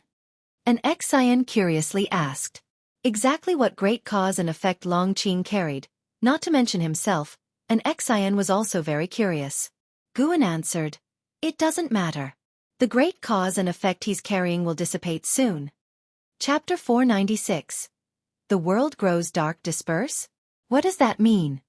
An Xian asked curiously. She had watched Long Qing grow up and considered him her own child, naturally wishing him a lifetime of peace. The so-called great cause and effect sounded like a deep-seated vendetta, so how could she not worry? Guan gave her a look and said, "Why so many questions? When your cultivation level is higher, you will naturally understand everything."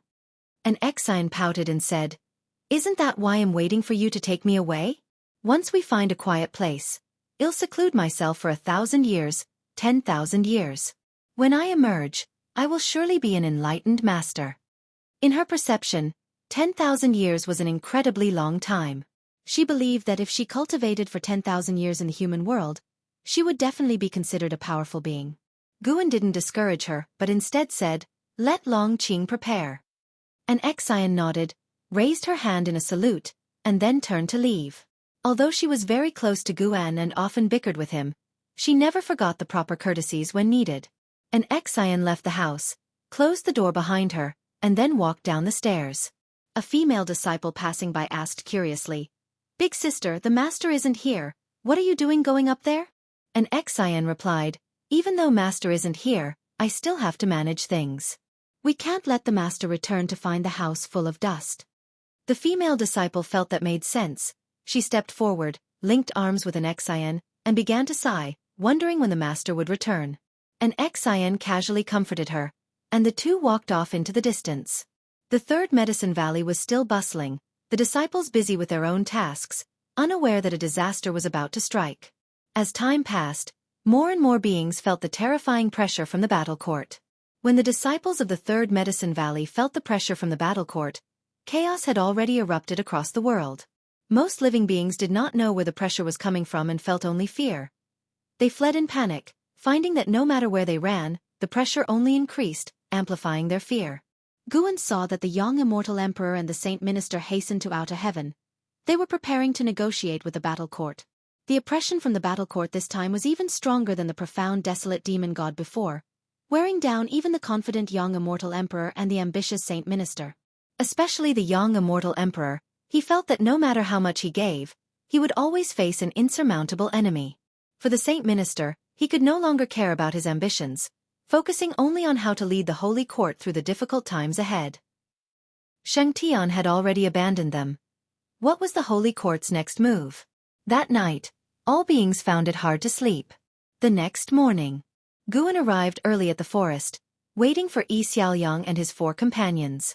He sat on a rock by a small stream, looking up at outer heaven, where the young immortal emperor and the saint minister faced the profound Yuan-free immortal in a grand hall. The negotiation appeared to be going poorly. Guan was not interested in the profound Yuan-free immortal seated above. He was curious about the 9 suns. The 9 suns hid 9 profound Yuan-free immortals, the suns acting like some sort of gateway, the spaces connected originating from other universes. From the aura of the great Tao emanating from within, Guan could tell they did not come from this universe, and each originated from a different universe. What puzzled Guan more was why the celestial spirit god wasn't taking action. The celestial spirit god was meditating in front of the world gate, previously absent, clearly drawn by the disturbance caused by Guan's breakthrough. Could it be that the battle court had reached some sort of agreement with the celestial spirit god?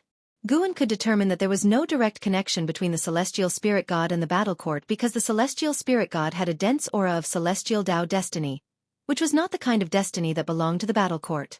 Meanwhile, on the massive battle court, the young immortal emperor and the saint minister stood side by side, looking up at the formidable Yi Tianji like they were gazing at a deity, the light from the 9 suns illuminating their faces, highlighting their grim expressions. The grand hall was surrounded by floating figures, all sneering at the young immortal emperor and the saint minister, as if they were looking down on reptiles. The saint minister took a deep breath and said, "We indeed do not know who the descendant of the Long clan is, and there are countless incarnations of heavenly demons among the heaven and earth. As for the celestial Tao golden core," he glanced at the young immortal emperor, then turned to Yi Tianji and said, "If the celestial Tao golden core were to leave the celestial spirit great world, the celestial spirit great world would shatter. How is that different from killing us directly?" Yi Tianji was expressionless and said, "The difference is you can live. At this point, do you still want to save others?" The saint minister furrowed his brow. If he really only cared about his own life, he could have escaped from the celestial spirit great world long ago. At this moment, he could only place his hopes on the supporting Tao sword venerable. He was just trying his best to stall for time, waiting for the supporting Tao sword venerable to make his move. The young immortal emperor spoke up, "Aren't you afraid of the heavenly Daros backlash?" Yi Tianji snorted, "Heavenly Daros backlash? It seems you don't know what heavenly Tao really is. Indeed, a mere mortal trying to reach for the celestial Tao immortal position has deceived you all in the great heaven and earth. It's truly sad, but it's also the fault of that being."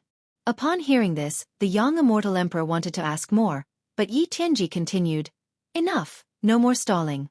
It seems the supporting Tao sword venerable you are hoping for has already left." While the saint minister was delaying, Yi Tianji was also waiting. Before coming here, he knew about the supporting Tao sword venerable's feat in annihilating a split body of the silent destruction god emperor. He was sure that the supporting Tao sword venerable must be the profound Yuan-free immortal. For this, he even specially invited 9 fellows of the same realm to help. Although he didn't say it out loud, he was actually very wary of the supporting Tao sword venerable, so he didn't make a move immediately, wanting to see what the supporting Tao sword venerable had to say. However, the night had passed, and the supporting Tao sword venerable had made no move. Yi Tianji guessed that the supporting Tao sword venerable might have been scared away by the reincarnation phenomenon. It was normal, given that the phenomenon capable of causing such fear was unimaginable and certainly not something the profound Yuan-free immortal could match. As for whether it was the supporting Tao sword venerable, he never even considered that possibility.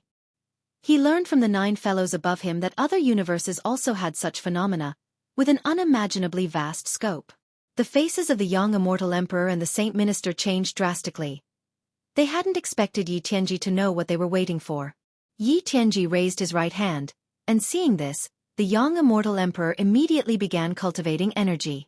The powerful aura of the Taoist Zongzi immortal suddenly burst forth, and the saint minister of the Zizai immortal realm, standing next to the young immortal emperor, lacking the strength, was immediately pressured to retreat in a flash. The creatures surrounding the grand hall in the battle court all turned and faced the young immortal emperor, their auras likewise bursting forth. Even the young immortal emperor, a Taoist Zongzi immortal, changed color at their intensity. He had long felt that the surrounding creatures were powerful, but he hadn't expected that many would have a cultivation level higher than his own. How were they supposed to fight now?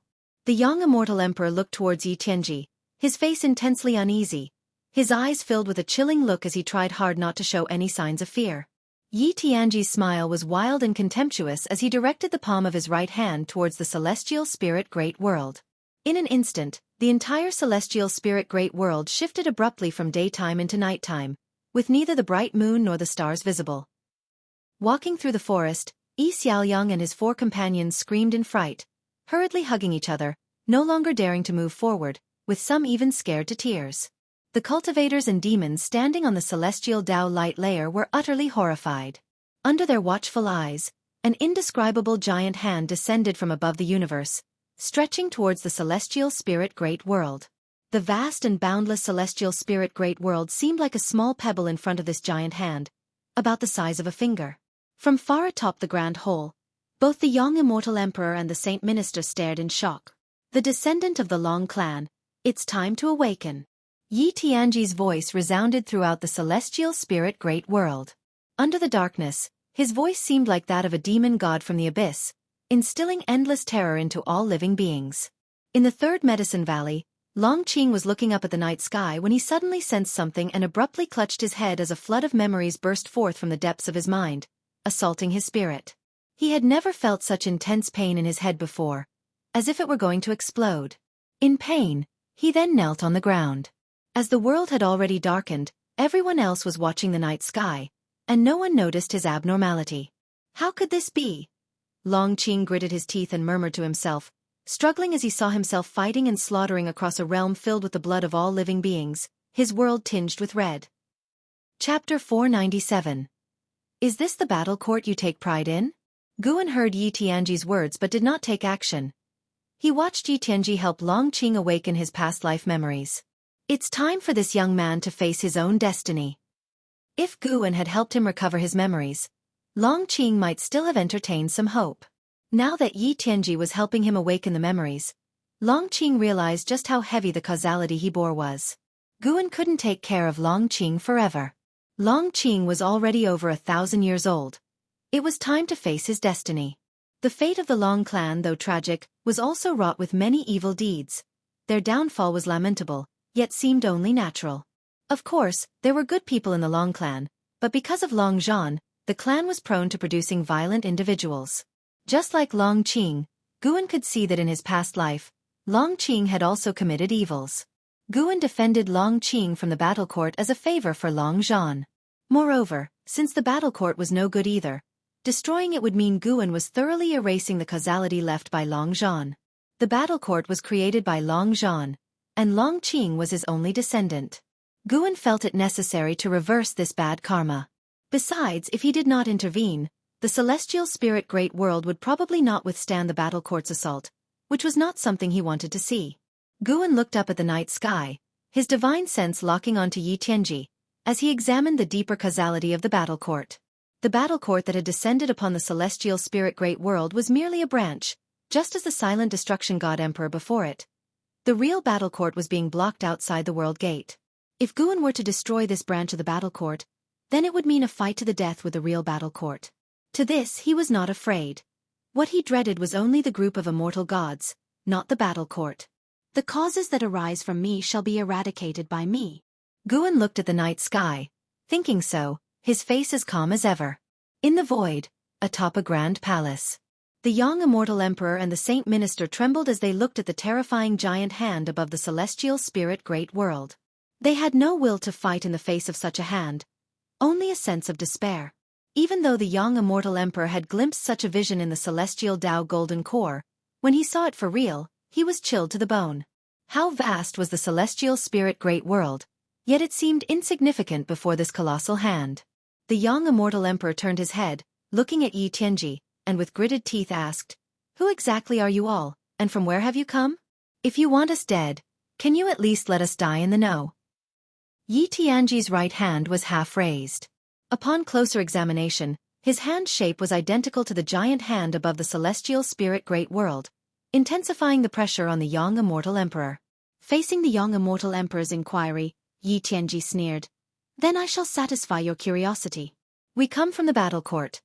My name is Yi Tianji, and I possess the power to discern heavenly secrets. The destinies of both of you lay clear before my eyes. You are destined to die, without even the hope of reincarnation." The battle court. The saint minister seemed to remember something, his eyes revealing a horrified expression. The young immortal emperor, however, fell silent.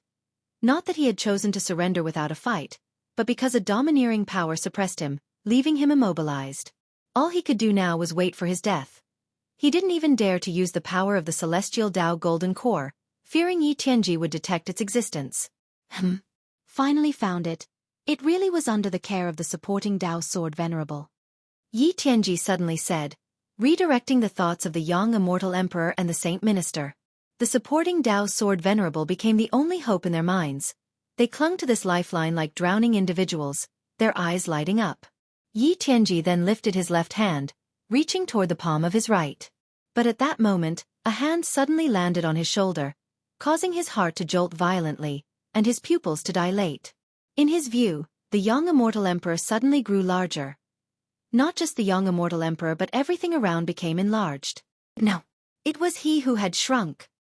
His gaze drifted sideways unconsciously, and from the corner of his eye, he saw a figure shrouded in a dark purple demonic chi. It was this figure's hand pressing down on his shoulder, shrinking him to the size of a mortal. The battle court beings around the grand palace turned their gaze to him, figures appearing out of thin air before Yi Tianji, surrounding Guan who had performed the celestial dark purple micro Saint Dao body. The celestial dark purple micro Saint Dao body was a transformation of the demon shadow divine skill, possessing an even greater mystery and creation.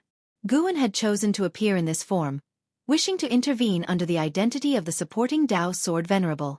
He was unconcerned about being surrounded by 9 profound yuan-free immortals. Even if he stood still, those 9 profound yuan-free immortals wouldn't be able to breach the defense of the celestial dark purple micro Saint Dao body. Gu An's eyes settled on Yi Tianji. Yi Tianji, late stage of the profound yuan-free immortal realm 1, 209, 827, 298/30, 000, 000, 000/50, 000, 000, 000, a 12 billion year existence. A lifespan of 30 billion years. Not too bad, worth taking action for. Gu An's gaze flickered towards the 9 venerable profound yuan self-free immortals around him, only to discover that he could not conduct lifespan detection on them. That indicated these 9 were not their true forms. Their auras seemed just like that of living spirits. No wonder those 9 suns connected to other universes. They were merely some special power transmission channels. For their true bodies to come here, they probably needed to pass through a world gate. Seeing Yi Tianji shrink, young immortal emperor was momentarily stunned and then saw Gu An's figure. Supporting Dao sword venerable. Young immortal emperor became excited, ecstatic with joy. The distant saint minister followed his gaze, equally surprised. His senior had indeed taken action. Yi Tianji glanced at Guan with a taut heart that gradually calmed and coldly said, "Supporting Dao sword venerable, you truly have taken action. What exactly is your relationship with the Long clan?" The 9 venerable profound yuan self-free immortals all around emitted black gas, their true faces obscured, as mysterious as Guan. They didn't speak, but their mana had already formed a barrier to prevent Guan from escaping. Guan could even feel their invisible power attempting to probe the surface of his celestial dark purple micro Saint Dao body, but they simply could not achieve it. "I have said, do not involve all living beings. No matter who you are, no matter where you come from," Gu An's voice sounded, hoarse and ice-cold, with utmost killing intent that brought Yi Tianji's recently stabilized emotions of terror surging back. Yi Tianji felt the same as young immortal emperor. Unable to move. Mana nearly solidified inside. How could this be? Could it be that he has surpassed the profound yuan self-free immortal realm? Yi Tianji suddenly sensed danger. He had estimated Guan to the highest degree, yet Guan was even more powerful than he had anticipated. What brought profound yuan self-free immortal to this shattered great thousand world? Yi Tianji couldn't understand, and at the same time, he felt Guan had no relation to the Long clan. The Long clan did not possess such a powerful being. If they did, how could they end up in such a plight? In an instant, he thought of many possibilities, even considering Guan as an enemy of the battle court. Fellow Taoist, do you truly wish to oppose the battle court? With such cultivation level, hidden in the shattered great thousand world, for what reason?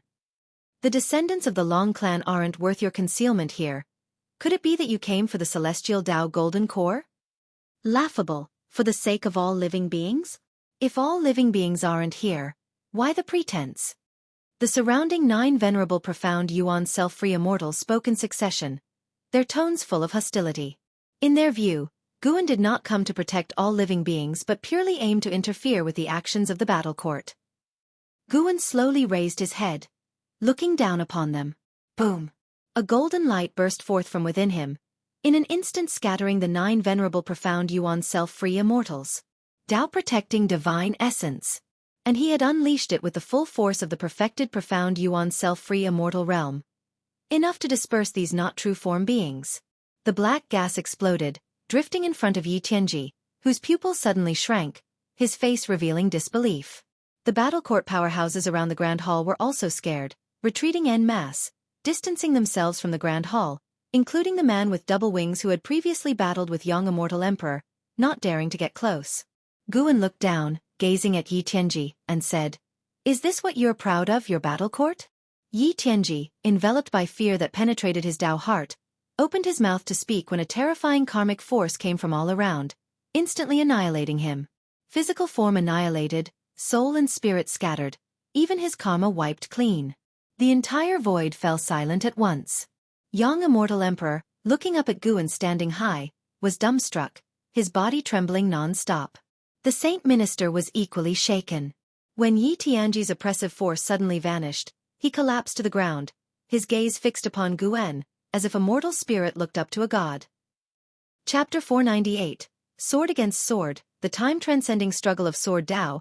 You have successfully seized 2,809,837,622 years of lifespan from Yi Tianji, profound yuan-free immortal, late stage. Looking at the prompt before him, Guan's mood improved, and he looked up. The warriors from the battle court maintained their distance, staring incredulously at the Grand Temple. Yi Tianji had vanished directly under Guan's hand, making it feel surreal for them. In their minds, Yi Tianji was so powerful, how could he have died so easily?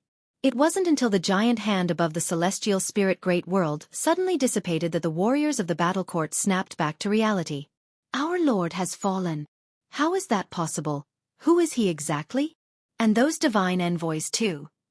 Bad news. Run. It can't be, absolutely impossible. The battle court exploded into chaos, with many warriors promptly fleeing. Guan's right foot shifted slightly, and in an instant, several warriors from the battle court burst apart, turning into mist of blood that spread across the void. Since he was taking action, how could he not earn some more lifespan? However, he wouldn't kill all these creatures from the battle court. Doing so would seem like a vendetta. He wanted to continue maintaining the image of someone acting on behalf of all beings of the celestial spirit great world. Randomly selecting a few creatures from the battle court to eliminate was an unfortunate fate that befell them. One prompt after another appeared before Guan, making his mood even more delightful. Protecting all living beings while profiting himself, how could he not be pleased? Young Immortal Emperor and Saint Minister still stood in place. Despondent as the warriors of their battle court were so easily defeated in front of supporting Dao Sword Venerable, they felt both excitement and despair. They thought about their own ambitions and previous schemes, and suddenly felt how ridiculous their past selves were. At the same time, they admired supporting Dao Sword Venerable even more. Possessing such strength yet still interacting gently with them demonstrated a powerful attitude of kindness towards the weaker. Soon, the void fell into silence again. Guan felt many powerful divine senses sweep across but quickly withdraw. This battle eventually did alarm some beings of great power in the depths of the universe, yet no one dared provoke Guan. They even regretted their curiosity, fearing being targeted by Guan. Without interacting with young Immortal Emperor and the other, Guan soared up, collecting 9 suns into the palm of his hand, and then headed towards the depths of the universe. The creatures of the celestial spirit great world returned to daylight, and as the oppressive terror enveloping the world vanished, they began to communicate, discussing what exactly had happened. Even without clear understanding of the events, they felt like they had narrowly escaped a disaster. Long Qing was still kneeling on the ground, holding his head with both hands, gasping heavily in extreme agony. Eventually, people noticed his condition and gathered around. Even an Xian was drawn over. Watching supporting Dao Sword Venerable disappear into the depths of the universe, Saint Minister approached young Immortal Emperor, frowning. Has he left? Young Immortal Emperor glanced at him, asking, Why do you say that? Supreme Sect is widely spreading that supporting Dao Sword Venerable is leaving them. It's been over 100 years since he last returned, this time. Saint Minister hesitated. He had spies within Supreme Sect and thoroughly knew their every affair. On hearing this, young Immortal Emperor frowned. Standing in Guan's place, he too felt that Guan might grow weary. From his understanding, Guan was indeed a great cultivator who lived in seclusion and coveted nothing. Just the thought of such a great power leaving the celestial spirit great world made him feel uneasy inevitably. Could the reincarnation phenomenon from a few days ago portend an even more terrible calamity?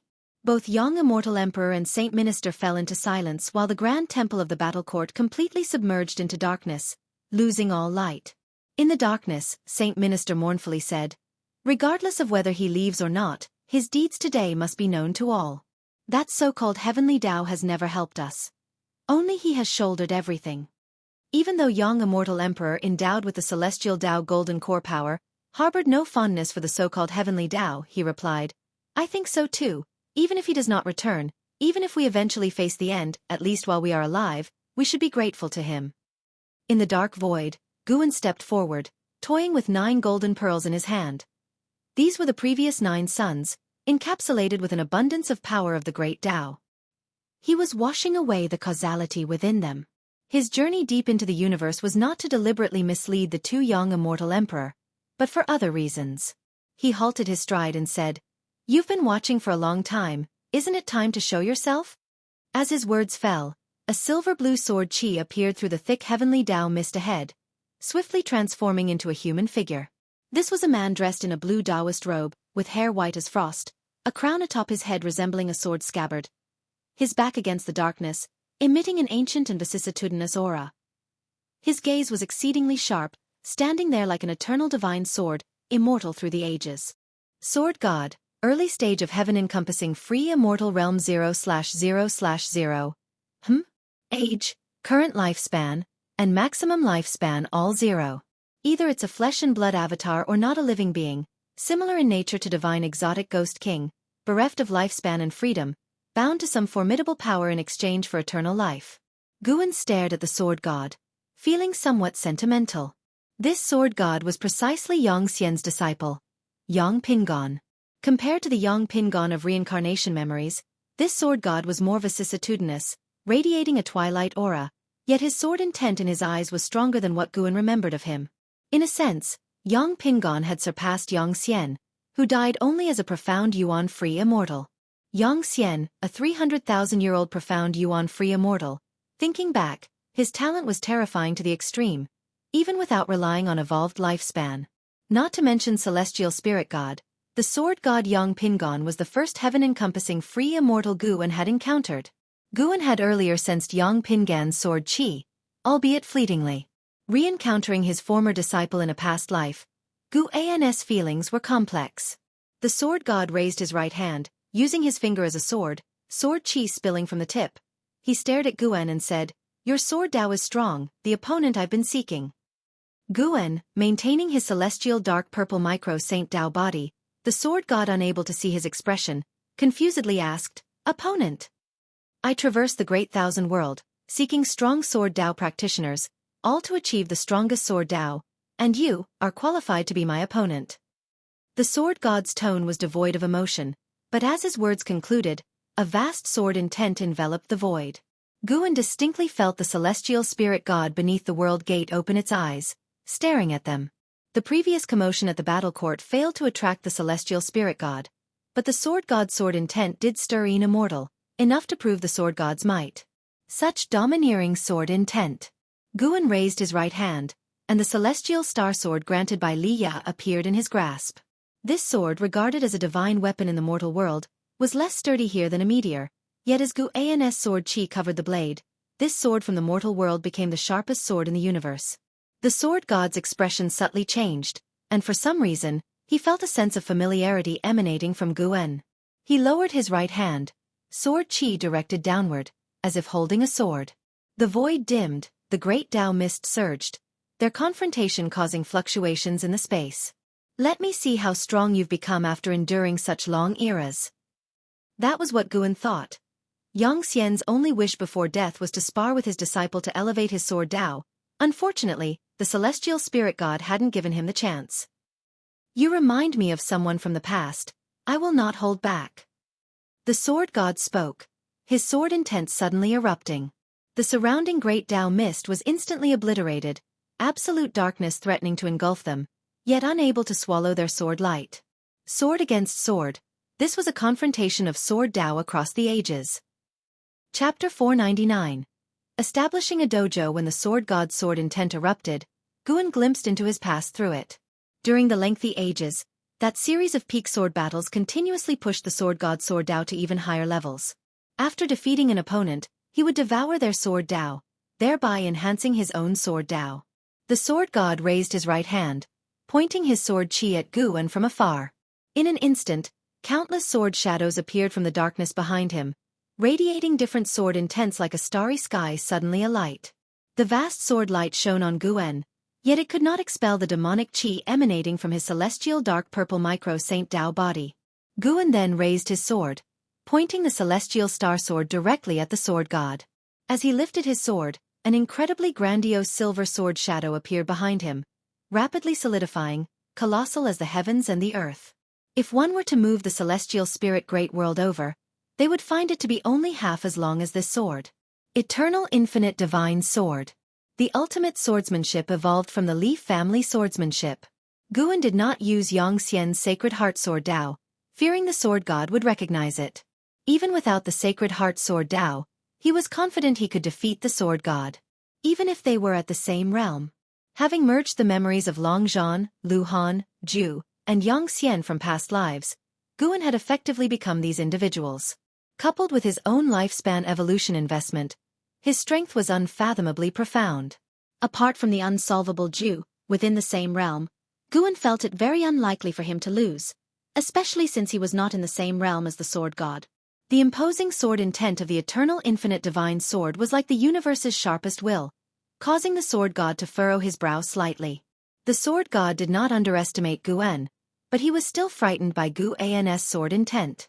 "What is the name of this sword Dao?" the sword god asked. "Eternal Infinite Divine Sword." Guan pointed his sword at him, and the eternal infinite divine sword in its state of simplicity and truth burst forth with a dazzling bright light, illuminating half the universe's void. After the sword god muttered, "Eternal Infinite Divine Sword," he promptly waved his hand, and his sword chi slashed out. The endless sword shadows behind him also erupted into vast sword chi, sweeping toward Guan. Meanwhile, the celestial spirit great world had just regained sunlight and began to tremble, and the beings who had survived the calamity were once again startled, particularly the sword cultivators of the world and the Zhonghu swordsmen, whose swords buzzed ceaselessly as if ready to unsheath at any moment. Zhu Luo's sword monarch, who was pondering the theory of heaven, looked up in disbelief. "What a domineering sword Dao, and there are actually two," he murmured to himself. His divine sense quickly reached out into the universe, but his divine sense retracted soon after, and his right hand followed to clutch his chest. His sword Dao had rebounded. Had his reaction not been fast enough, his sword Dao might very well have disintegrated. Though he could not see the figures of Guan and the sword god, he could only see the two vast sword Daos. Even without seeing the masters of the sword Daos, Zhu Luo's sword monarch guessed. It must be the supporting Dao sword venerable and the sword god. He had previously guessed that the sword god had come to this universe, but now that the two were actually clashing, he was again astonished. What level of achievement in sword Dao was needed to possess such vast momentum? The celestial phenomenon lasted for less than 10 breaths, and the heavens and earth quickly returned to calm. However, the beings did not dare take it lightly and remained tense, fearing a greater catastrophe might descend. Elsewhere in the woods, Guan sat on a rock by the stream, pulling up his attribute panel. Name, Guan. Lifespan, 2, 144/7, 907, 228, 501. Physique, primordial infinite body. Cultivation level, innate golden immortal realm perfection, 79 billion years of lifespan. Before today, his lifespan had only been 1 billion years, and now it had soared by 78 billion years in one breath. Thanks to the battle court. Guan felt grateful in his heart. It was still through killing enemies that lifespan came quickly. Before, he had accumulated a lifespan of 100 billion years, which had taken him so many years. However, he was just thinking about it and would not go on a killing spree as a result. The lessons from lifespan reincarnation were already abundant. The reason he could grow steadily to this day was that he had concealed his ability to seize lifespan. He even suspected that Silent Destruction God Emperor was so obsessed with the Long clan precisely because Long Zhan grew stronger through slaughter. Perhaps the Silent Destruction God Emperor thought that members of the Long clan could rapidly become stronger through killing, which was why he continuously possessed the descendants of the Long clan. Guan then thought of the sword god he had just clashed with. To prevent his identity from being exposed, Guan had severely injured the sword god. After the sword god escaped, he would probably need many years to recover, but at least he would not die. Whether it was the identity of Long Zhan or Yongxian, Guan did not want to expose any of them. Lifespan reincarnation was much more advanced than any reincarnations he had come into contact with so far. Lifespan reincarnation could project into the past, the future, and even alter destiny, which was terrifying. Should this matter be exposed, Guan would undoubtedly attract the wariness of more powerful beings. He saw the sword god enter the river of sword Dao and disappear. The river of sword Dao, the river of destiny, the river of time, and others were all existences independent of the universe, accessible only through the great Dao. They were dangerous and mysterious, and whether they could lead to other universes was still hard to say. Perhaps the sword god had come through the river of sword Dao. But Guan felt that the world gates were not for show. To cross universes, one always had to get past the celestial spirit god. Time passed quickly in Guan's thoughts. An hour later, all the beings of heaven and earth finally relaxed. Although they did not know what had happened, the return of tranquility to the world was a good thing. After a little less than half an hour, Xiaofan and his 4 companions finally arrived at the agreed-upon location. When they saw Guan, they were all pleasantly surprised and immediately rushed over. 3 youths burst into tears on the spot, having been scared out of their wits by the sudden darkness that had fallen over the world. Guan watched them with a smile and did not comfort them, letting them vent on their own. Xiaofan turned to Guan and asked, "Immortal, do you know why the sky suddenly darkened earlier?"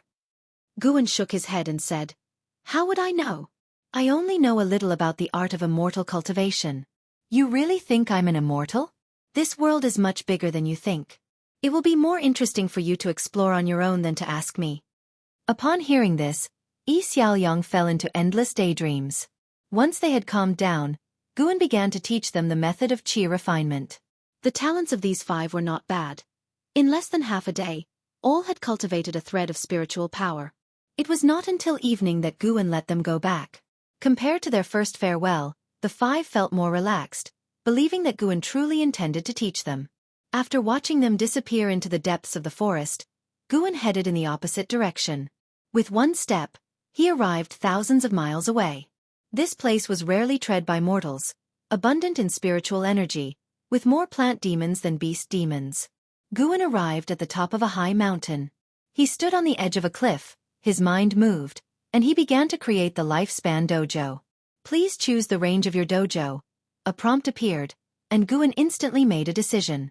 He marked off an area with a radius of 5,000 miles in one go. "You will need to consume 500 million years of lifespan. Would you like to continue?" 500 million years of lifespan. Not too bad, acceptable. Guan was actually afraid that this thing would consume a huge amount of lifespan, even an endless amount. If that were the case, he could only give up on the lifespan dojo. As his thoughts concluded, he distinctly felt the space fluctuating. At the same time, a vast amount of memories flooded into his mind. He could control everything in the dojo as easily as he could his own hands. Moreover, he needed to store lifespans in the dojo to fend off powerful enemies. The maximum defensive strength of the dojo equaled his cultivation level, and with each assault it encountered, a corresponding amount of lifespan would be deducted. Guan hesitated for a moment before storing 10 billion years of lifespan in the dojo. In the celestial spirit great world, there would be no one capable of attacking his dojo. The reason he stored 10 billion years of lifespan was just in case. Chapter 500. The person who should not exist, Celestial Court. After establishing the dojo, Guan immediately teleported the world-excluding cave heaven into place, setting it underground. The dojo was a spherical space, buried in the soil, reaching up to the sky. Guan deliberately placed most of the space beneath the ground, so the underground area was larger than that above. After moving the world-excluding cave heaven, he didn't proceed to relocate the 8 scenic cave heavens but instead called out the 3 celestial demon child sisters. The 3 sisters passed through the ground, and as soon as they emerged, they were captivated by the surrounding mountainous scenery. Their eyes widened as they looked around. Standing at the edge of the cliff, overlooking them, Guan said, "From now on, the land within 1,000 miles is my dojo. You will all live with me here in the dojo from this day forward." Upon hearing this, the 3 sisters were overjoyed, as they could finally live with Guan every day. "In a few days, others will come. You won't be alone. If you wish to go out for a walk, I won't stop you. Just don't go too far." Guan's next words piqued their curiosity even more. For over 2,000 years, they hadn't met any other beings, but now they eagerly anticipated meeting new people. The three sisters immediately flew to Guan's side, chirping away with endless questions. Guan answered patiently, his face brimming with smiles. Seeing them so happy made him feel content as well. 15 billion years of lifespan had not been spent in vain. In the following days, Guan moved the 8 scenic cave heavens and mountain of 10,000 swords from the 3rd Medicine Valley, taking an Xian, Blood Prison Great Saint, and White Spirit Rat with him. Afterward, he went back to the Profound Valley alone, summoning Zhang Shi and Shengtian to inform them of his departure and prepare to disperse the disciples of the Profound Valley. As soon as the teacher and disciple heard this, they immediately knelt down and begged Guan to take them with him. Guan feigned hesitation before asking if they were willing to give up their freedom. Both agreed. Guan deliberately waited a few days to allow the two to dismiss the disciples. After all the disciples had left, Guan then teleported the entire Profound Valley away. Supporting Dao's sword Venerable had departed. This event eventually spread within the Supreme Sect, causing a significant stir. The 3rd Medicine Valley also experienced a brief tumult, with Long Qing taking over as Valley Master to prevent the disciples from feeling disheartened.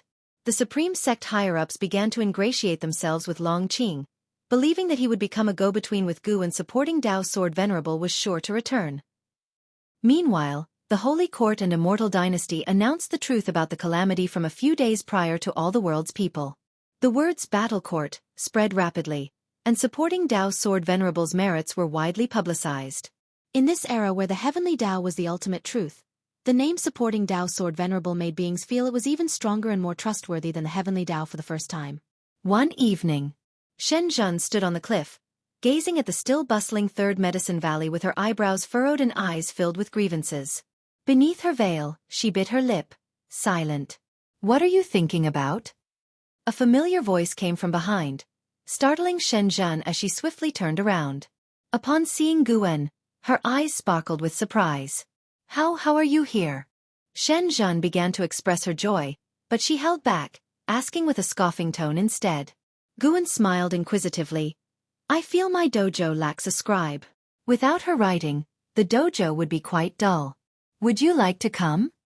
Shen Zhen's eyes immediately crinkled in laughter. She put her hands on her hips and asked, "You still have a dojo? Aren't you leaving this great heaven and earth?" "Yes, I am leaving far, far away. Would you like to come with me?" "If you're unwilling, I won't insist." Guan was amused by her posture. He could hear her heart speaking. The girl felt greatly wronged internally. She even muttered some things that gave him goosebumps. "You came to invite me personally, so I have to go." Shenzhen raised her chin in pride. "Do you need to say goodbye to your family?" "Forget it. I've been away for 2,000 years. Our bond has long since been severed. They haven't written to me in 1,000 years." Shenzhen said nonchalantly. Hearing this, Guan didn't ask further and simply waved his sleeve, taking her away. A breeze blew past, leaving no trace of their footsteps. Shenzhen only felt darkness before her eyes, and when she opened them again, she was still standing on a mountain, but the scenery in front had changed abruptly.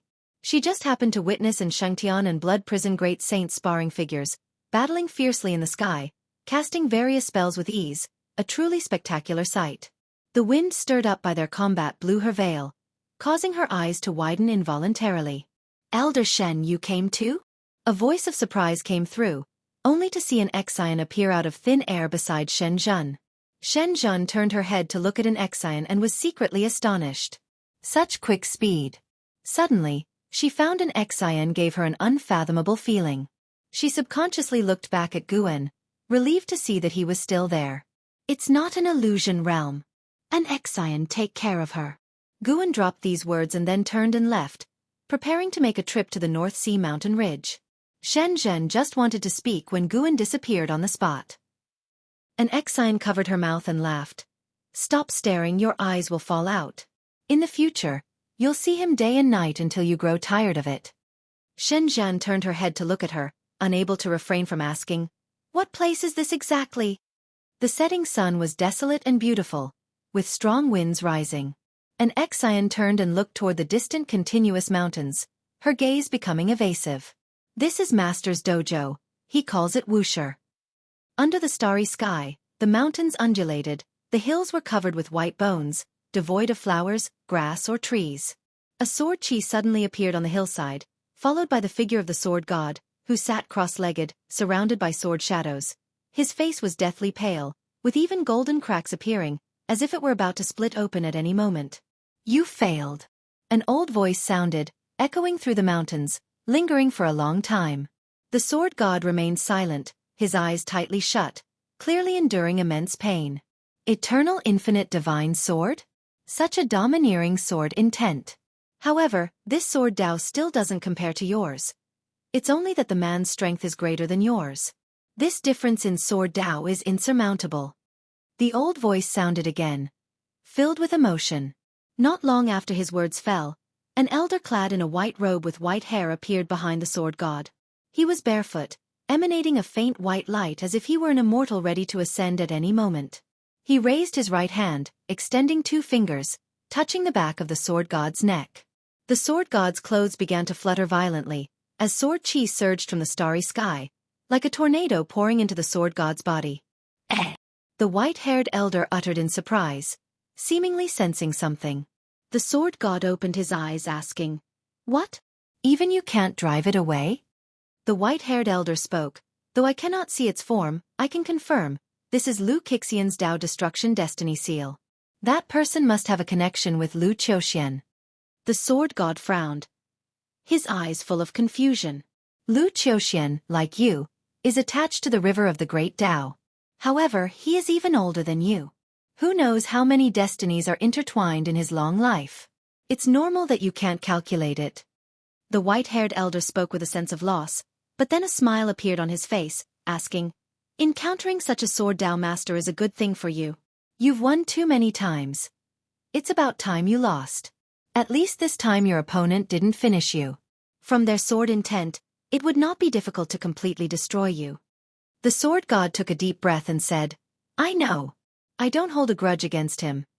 It's just that he makes me feel like a person, like someone who shouldn't exist."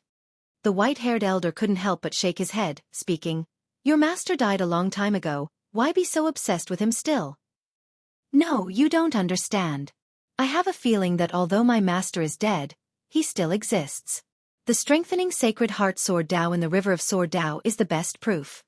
The sword god looked up at the starry sky, his gaze unwaveringly firm. The white-haired elder sighed, no longer speaking. After a while, the sword god withdrew his gaze, asking, "A celestial Tao golden core has appeared in the shattered celestial spirit great world. It's very likely left by the celestial spirit ancestor. Don't you wish to resurrect? This is an opportunity." The white-haired elder laughed softly. "The celestial spirit ancestor's golden core is not easy to take. Do you think the celestial spirit god stands guard there for nothing? The so-called celestial Tao golden core is just bait. After so many eras, I didn't expect the celestial court to still not give up." Chapter 501. 1,000 years. 10,000 years. The morning sun penetrated the mountain forest, shining on the stream, sparkling with light. Guan still sat on that rock. A year had passed since he left the supreme sect, and the Taoist field of the beginningless was already filled with various grades of medicinal herbs. It wouldn't take many years before his yearly income from lifespan would increase. Surpassing the peak would not be difficult. And Xian, Shenzhen, and others also began to cultivate in seclusion, and Guan taught Yi Xiaoyang and the other 4 each day outside the dojo. Yi Xiaoyang and his group had to climb mountains and wade through waters back and forth every day. Initially, it was very tough, but after a year of cultivation, they had grown accustomed to it, even considering this journey as part of their cultivation. While waiting for them, Guan was watching Zhen Qin. Since Yi Lan passed away, Zhen Qin had been continuously gaining experience and opportunities outside, yet, regrettably, she was still about to face her life's limit. And she was still a long way from reaching the Nirvana realm. Zhen Qin seemed to sense her celestial mandate, preparing to take revenge on the ghost mother of ephemera. The death of Su Han had always been a thorn in Zhen Qin's heart. Her reason to cultivate was also to avenge her senior brother. Su Han, oh Su Han, you thought you were being kind, but have you ever considered that due to your kindness, your junior sister would carry a millennium of vengeance until her death? Guan murmured to himself, lamenting human nature and fate. Su Han's corpse had long been moved by him from the Nianchu cave mansion to the world-excluding cave heaven, currently resting in a cave within the dojo. His soul had gone with the reincarnation long ago, but since his corpse was well preserved, Guan could use causality to seek his reincarnated soul. He hadn't wanted to do so, but seeing that Zhan Qin was about to reach her end, he was considering whether to fulfill his disciple's regret. Just as Guan was pondering this, a piercing sound came. Young Yi Xiaoyang, a year older, charged forward with a wooden sword, swooping like a bird through the forest. Guan raised his hand, circled around his own neck, and caught the tip of the wooden sword between his fingers. Yi Xiaoyang was forcibly stopped, landed on his feet, and subconsciously fell backward. He looked up at Guan and shook his numbing right hand, exclaiming, "Master, you are so powerful, are you a Foundation Establishment Realm cultivator?" Guan stood up, taking the wooden sword in hand and chuckled. "You found out. With your little skill, you still think of ambushing your master?" Yi Xiaoyang straightened his neck and said, "What do you mean by ambush? I just wanted to show Master my cultivation progress." At that time, the other four also arrived. Bowing to Guan taught them not only cultivation techniques but also proper etiquette and the principles of conducting oneself. In just 1 year, he had imbued these 5 with a spirit of chivalry. Even with their cultivation levels and spells, the 5 did not bully the common people. Instead, they supported the weak and opposed the strong. They had already gained a good reputation within 100 miles of their hometown. Seeing that everyone had arrived, Guan tossed the wooden sword to Yi Xiaoyang, saying, "Today I will teach you the sword control technique." Upon hearing this, the 5 were not very excited, as the sword control technique did not sound like a very formidable spell, especially since they practiced sword fighting regularly. Guan saw their lack of interest but did not say much, instead just began teaching the mantra. Inside the mysterious space, young Immortal Emperor walked towards the celestial Tao golden core. Looking at the majestic and spectacular celestial Tao golden core, his eyes not as fervent as before. After the disaster of the battle court, he felt that the celestial Tao golden core could not grant him power to dominate everything, and heaven had no intention of saving all living beings. Whether it was the immortal dynasty or the holy court, most people felt a sense of mission to bear the destiny of all living beings. From the moment they stepped onto the path of cultivation, they had done both good and evil, but all felt that as long as they were powerful, they had to protect all living beings. The young Immortal Emperor felt the same. He believed he was destined to be the Lord of heaven and earth and must protect all living beings. He approached An Hao, who was still meditating, comprehending the celestial Tao golden core. "Your master has left," young Immortal Emperor spoke. Upon hearing this, An Hao immediately opened his eyes and looked at the young Immortal Emperor, furrowing his brows. The young Immortal Emperor continued, "He took a few of his disciples and left the celestial spirit great world, and your junior sister was also taken with him." Hearing this, An Hao's tight brows relaxed and he asked, "It's good that he left. This world is becoming more chaotic. My master can save heaven and earth once or twice, but he can't always interfere, or sooner or later, someone stronger than him will come. With junior sister following him, I can truly rest assured." Young Immortal Emperor shifted his gaze to the celestial Tao golden core and said, "And how? I suddenly feel that this golden core doesn't represent the heavenly Tao." And Hao looked at him, the firelight of the celestial Tao golden light shining on his face, his expression complex. "So, what do you intend to do?" And Hao asked. He didn't believe in the heavenly Tao either. He pursued the celestial Tao golden core just to rapidly become stronger. The world situation was unpredictable, and despite his strong talent, he also felt a sense of urgency. If he were to die on the path of cultivation, in 10,000 years, no one in the world would remember him. Young Immortal Emperor slowly said, "I want to contend for the theory of heaven." After hearing this, An Hao fell into silence. The mysterious space fell silent along with them, stretching their shadows long. Seasons changed from spring to autumn, and 5 years swiftly passed. The dojo was vast, but few lived there, and each day was quiet, which helped calm Guan's heart. Every day, teaching Yi Xiaoyang and the other 4, planting flowers and picking herbs, writing books, practicing calligraphy. Guan didn't find it boring at all. Instead, he felt fulfilled. 5 years passed, and Yi Xiaoyang and the 4 others had all reached adulthood and successfully reached the Foundation Establishment realm. In the scorching summer, within the forest, beside a little stream, Guan looked at the grown-up 5 and felt that time indeed flew by. "Master, I want to change my name and be called Yi Qing Shan from now on," Yi Xiaoyang suddenly said, and the other 4 spoke as well. "I want to change too," My name will be Lin Chuan. My name will be Cheng Meng. I want to change my surname too. Call me Gu Chongxing. You shameless. Well then, I also want the surname Gu Cheng Dao. Listening to their words, Guan smiled helplessly and didn't stop them.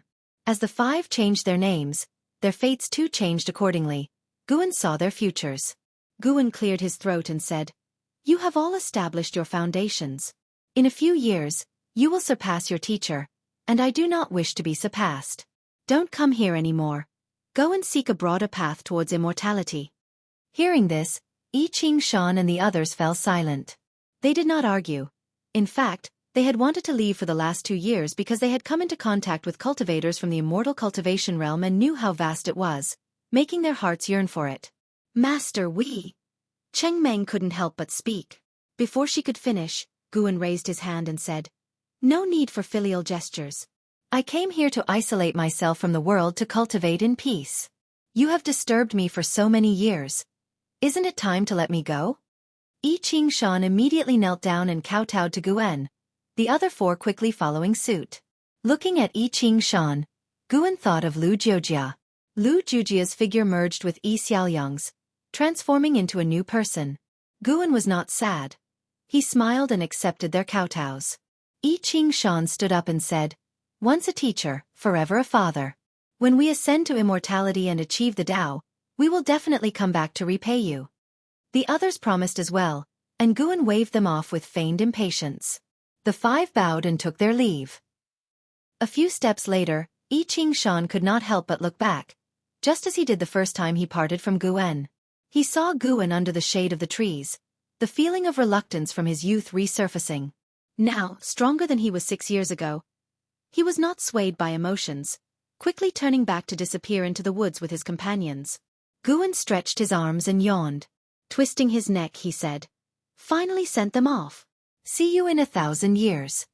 He turned and walked in another direction through the forest. Just as he stepped over the stream, a plump white spirit rat dashed out. It quickly shrank in size and landed on Guan's shoulder. Master, are those 5 your disciples? The white spirit rat asked curiously, still with the voice of a young boy. Guan laughed and said, Of course they are, why do you ask? You only taught them for a few years before sending them away. I thought they were like the disciples from the 3rd Medicine Valley or Profound Valley. They will come back. They will accompany us for 10,000 years, and you will have to be their support. Really? The white spirit rat widened its eyes in surprise. Chapter 502. Once yearned for dark clouds cloaked the sky, and a drizzle fell unceasingly. Between the mountains, trees were toppled. Pits and holes covered the landscape, reeking of the burnt aftermath that extended for 100 miles, a testament to the battle that had occurred. At this moment, 3 women stood in a standoff. Zhen Qin, Jiang Qiong, and the ghost mother of Ephemera, each bearing injuries. The ghost mother of Ephemera, with disheveled hair, stood amidst the wreckage, her face smeared with blood as she scanned her surroundings, trapped by an array of 8 flags.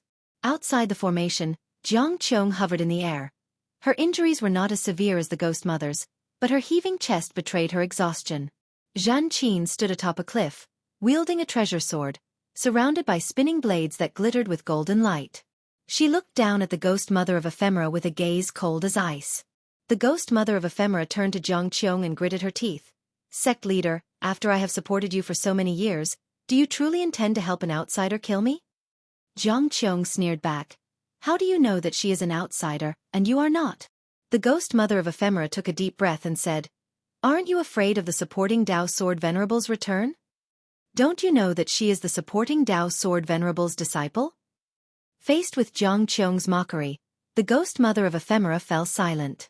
Zhen Qin raised her sword and declared, Ghost mother of Ephemera, today I shall avenge my senior brother Su Han.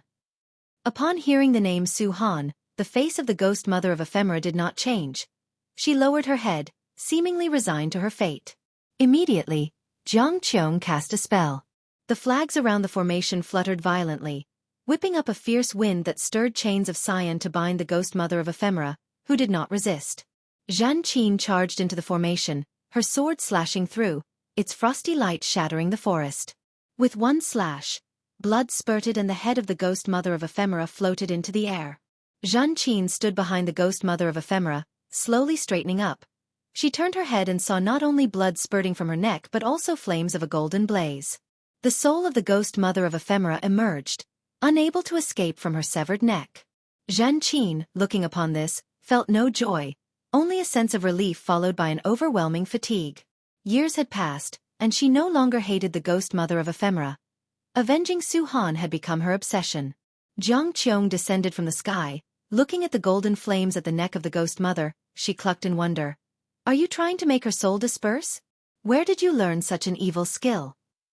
Zhan Qin, devoid of expression, replied, to deal with an evil demon, one naturally uses evil methods.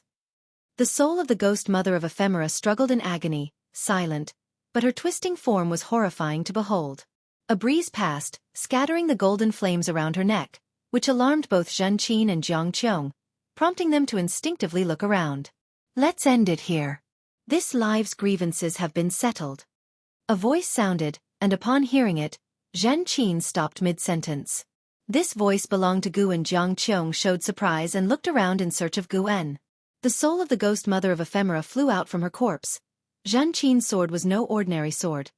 It severed all her lifelines, leaving her either to find a new vessel or wait for reincarnation.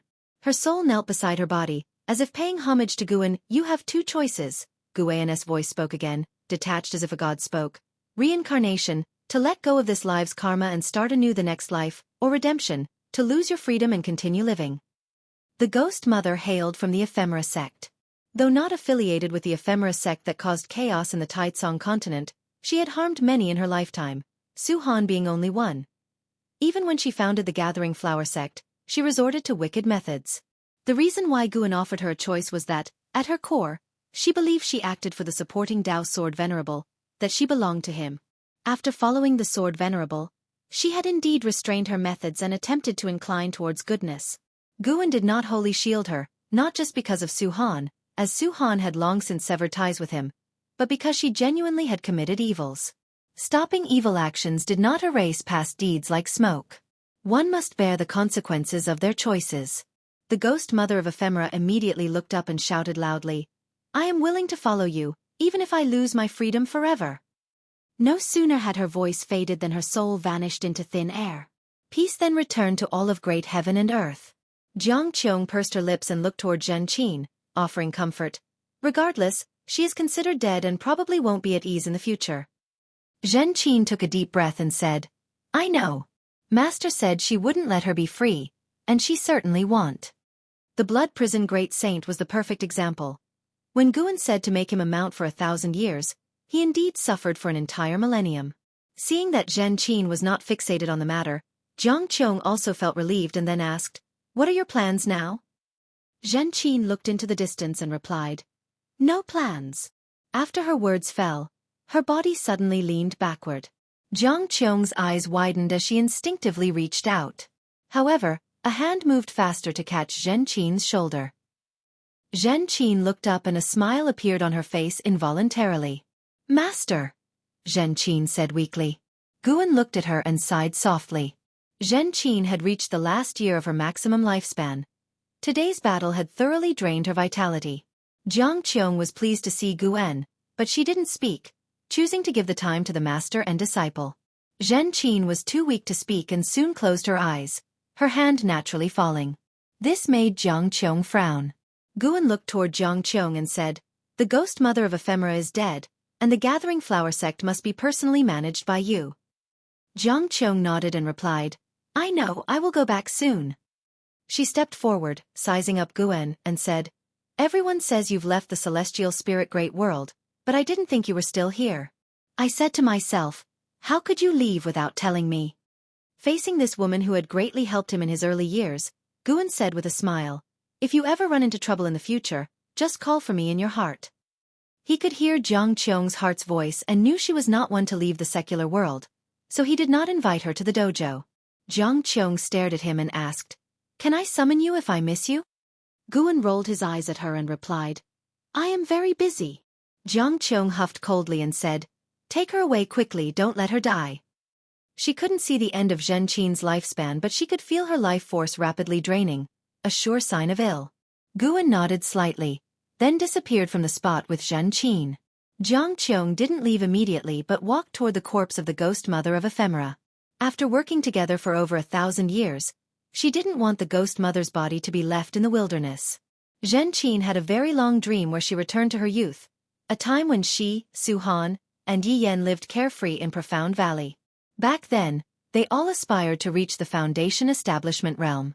When Zhen Qin awoke, she opened her eyes to the blue sky. She sat up instinctively and then saw Guan sitting at a stone table not far away, with an ice coffin next to her. Seeing Guan, her heart settled down instantly. She stood up immediately, ready to go and pay her respects. But as soon as she stood up, she saw the scene inside the ice coffin and froze completely. She couldn't help but blink, but no matter how many times she blinked, the scene inside remained unchanged. How can this be? Zhen Qin became agitated, her body shaking slightly. Inside the ice coffin lay Su Han's body, intact. She looked back at Guan, who was sipping tea, not looking at her. In that moment, Zhen Qin's heart was filled with emotion and shame, and 1,000 words were stuck in her throat, unable to be spoken. Chapter 503. A lifespan of 256 billion years. Guan and Zhen Qin sat opposite each other and talked for a long time. After seeing Su Han's corpse, the burden and obsession in Zhen Qin's heart completely dissipated, and she returned to her usual lively and clever self. The mentor and disciple talked about the past, endlessly, finding it impossible to cover all the old times. However, everything has an end, including life. When dusk fell, Zhen Qin looked at Guan and said earnestly, "Master, thank you for your care in this life. As a disciple, I've been incapable and have never repaid you. If there is an afterlife and I am worthy of repaying you, I surely will strive to do so." Unlike the ghost mother of ephemera, who, though dead, was not at the end of her natural life and could still possess another body to be revived, Zhen Qin's fate had run its course, without any technique to turn back time. Guan smiled and nodded, saying, "There will be an afterlife." Hearing this, Zhen Qin showed a smile, her eyes filled with expectation. She then lay down on the table and whispered, "Master, I feel a bit sleepy. May I sleep here for a while?" Guan nodded and replied, "Sleep, I will stay by your side." Zhen Qin closed her eyes, mumbling, "I suddenly miss Master Yi so much. It feels like she has been gone for a very long time." Guan's hand, which was holding a teacup, paused. He said nothing and continued drinking his tea. After Zhen Qin fell asleep, Shenzhen came over. She looked at Zhen Qin about to speak, but her brow furrowed, and she approached Guan, asking, "Are you okay?" She knew Zhen Qin's place in Guan's heart and, thinking of how Yilan, Xiaochuan, and others' deaths affected Guan, she couldn't help but worry. "I am naturally fine," Guan said, looking at her with a smile and gesturing for her to sit down. Shenzhen took a seat, her gaze constantly on Guan. As Guan poured her tea, he said, "Do you think it's absurd? Someone with my cultivation level, yet unable to control life and death?" Shenzhen was secretly surprised. How did Guan see through what she was thinking? She spoke truthfully, "Indeed, you are the strongest being in my mind. It seems like life and death should be trivial matters to you, but," Guan laughed and said, "this means I am not the strongest being. There is a celestial mandate that governs all, and those I help already have good fates. I merely add a touch of splendor. You can glimpse the past and the future, but can you glimpse the celestial mandate?" Glimpse the celestial mandate? Shenzhen fell into deep thought. In fact, she was also confused about her own path of cultivation. She didn't enjoy sitting meditation and qi refinement. She preferred the arts and sought to improve her cultivation level through enlightenment, but inspiration was scarce, and her cultivation level had been stagnant for many years. Seeing that she was seriously contemplating, Guan did not disturb her. He looked towards the horizon, where the slanted sun was like blood, and the seas of clouds seemed ablaze. Looking at the celestial vault, Guan suddenly felt that the future he saw wasn't far enough. How high must one's cultivation level be to see to the end of this universe?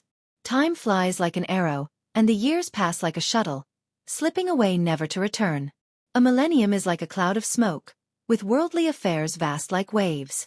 Without the support of supporting Tao Sword Venerable's millennium, the celestial spirit great world faced no calamities from outer heaven, but internal strife remained intense. Ancient secret realms, Taoist fields, and the cave mansions of great powers emerged one after another, causing widespread deadly conflict among the realm's cultivators. Guan's Taoist field of the beginningless was now filled with medicinal herbs, and to this day, the lifespan provided by these herbs each year had surpassed 20 million years. Located at the edges of the world, the Taoist field of the beginningless on the Nine-Spirit continent had not faced any disturbance for 1,000 years. However, nearby human race cities were increasing and approaching the Taoist field of the beginningless. In that year early summer, Guan stood on the edge of a cliff, watching Chen Chuan spar with the blood prison great saint. Chen Chuan, now of the Nirvana realm level, was able to hold his own against the blood prison great saint, who was at the level of the loose immortal realm. The two combatants clashed in the sky, Guan establishing a barrier that allowed them to fight to their heart's content without affecting the dojo. After watching for a while, Guan lost interest and called up his attribute panel to take a look. Name: Guan. Lifespan: 3, 155/25, 660, 408, 118. Physique: primordial infinite body. Cultivation level: innate golden immortal realm perfection. A lifespan of 256 billion years. Guan planned to break through after reaching a lifespan of 100 billion years. After all, according to the trends of the great heaven and earth, the celestial spirit great world would be engulfed in slaughter for the next 10,000 years unless there was intervention from powers beyond the heavens. Such slaughter was not meaningless. Guan could feel that the number of all living beings in the world had decreased by 10% compared to 1,000 years ago, but this also gave rise to more talents and great powers. The most famous battle in these 1,000 years was the one between the Yang Immortal Emperor and the Ju Luo Sword Monarch for the Theory of Heaven, which ended in a crushing defeat for the Sword Monarch, who fled back to the Great Hong Sword Heaven, while the Yang Immortal Emperor, after collecting 9 volumes of the Theory of Heaven, went into seclusion. Guan peered into the Yang Immortal Emperor's fate through an Hao's Dao Destruction Destiny seal, and found that the Emperor's destiny was transforming and his cultivation level was rising steadily. The Yang Immortal Emperor, being the Taoist Zhang Zizai Immortal, meant that the Holy Court had almost no chance of victory, and Zhu Shi, the Saint Heaven reincarnation, was still wandering in the mortal world. Even after regaining her past life memories, she had no intentions of returning to the Holy Court. A figure approached Guan. It was the ghost mother of ephemera. She looked just like she did in life, but in reality, her body was made of flowers and plants, no longer human. Now she was responsible for managing the medicinal herbs in Guan's dojo, since the others were occupied with cultivation, and an Xian had long since lost interest in managing affairs. "Master, we are running out of seeds," the ghost mother of ephemera said softly. Having experienced life and death, and after 1,000 years of settling, her temperament had become much more stable, starkly different from her past as the deputy sect master of the Gathering Flower sect. Guan glanced at Chen Chuan and said, "There will be new seeds tomorrow. You should go and cultivate for now." The ghost mother of ephemera immediately bowed and took her leave. "Wait a moment." Guan spoke, and upon hearing him, the ghost mother subconsciously turned around, only to have a secret manual fall into her embrace. She accepted the manual and saw at a glance that it was a cultivation technique. "Strive to reach nirvana as soon as possible.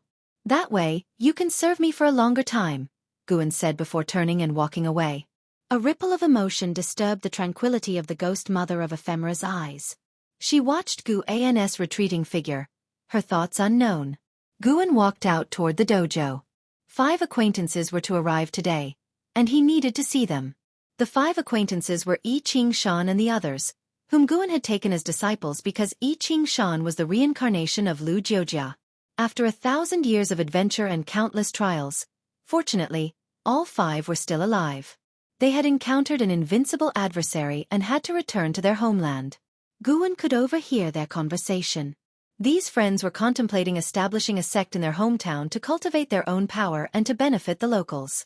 Although the relatives they remembered were no longer alive, the land had not changed. Guan listened as these 5 discussed their past experiences of cultivating with him, and Gu Chongxing, that youngster, was actually sentimental, wondering if his master was still alive. All 5 believed that Guan had passed away, for in their memory, Guan was merely a Foundation Establishment realm cultivator.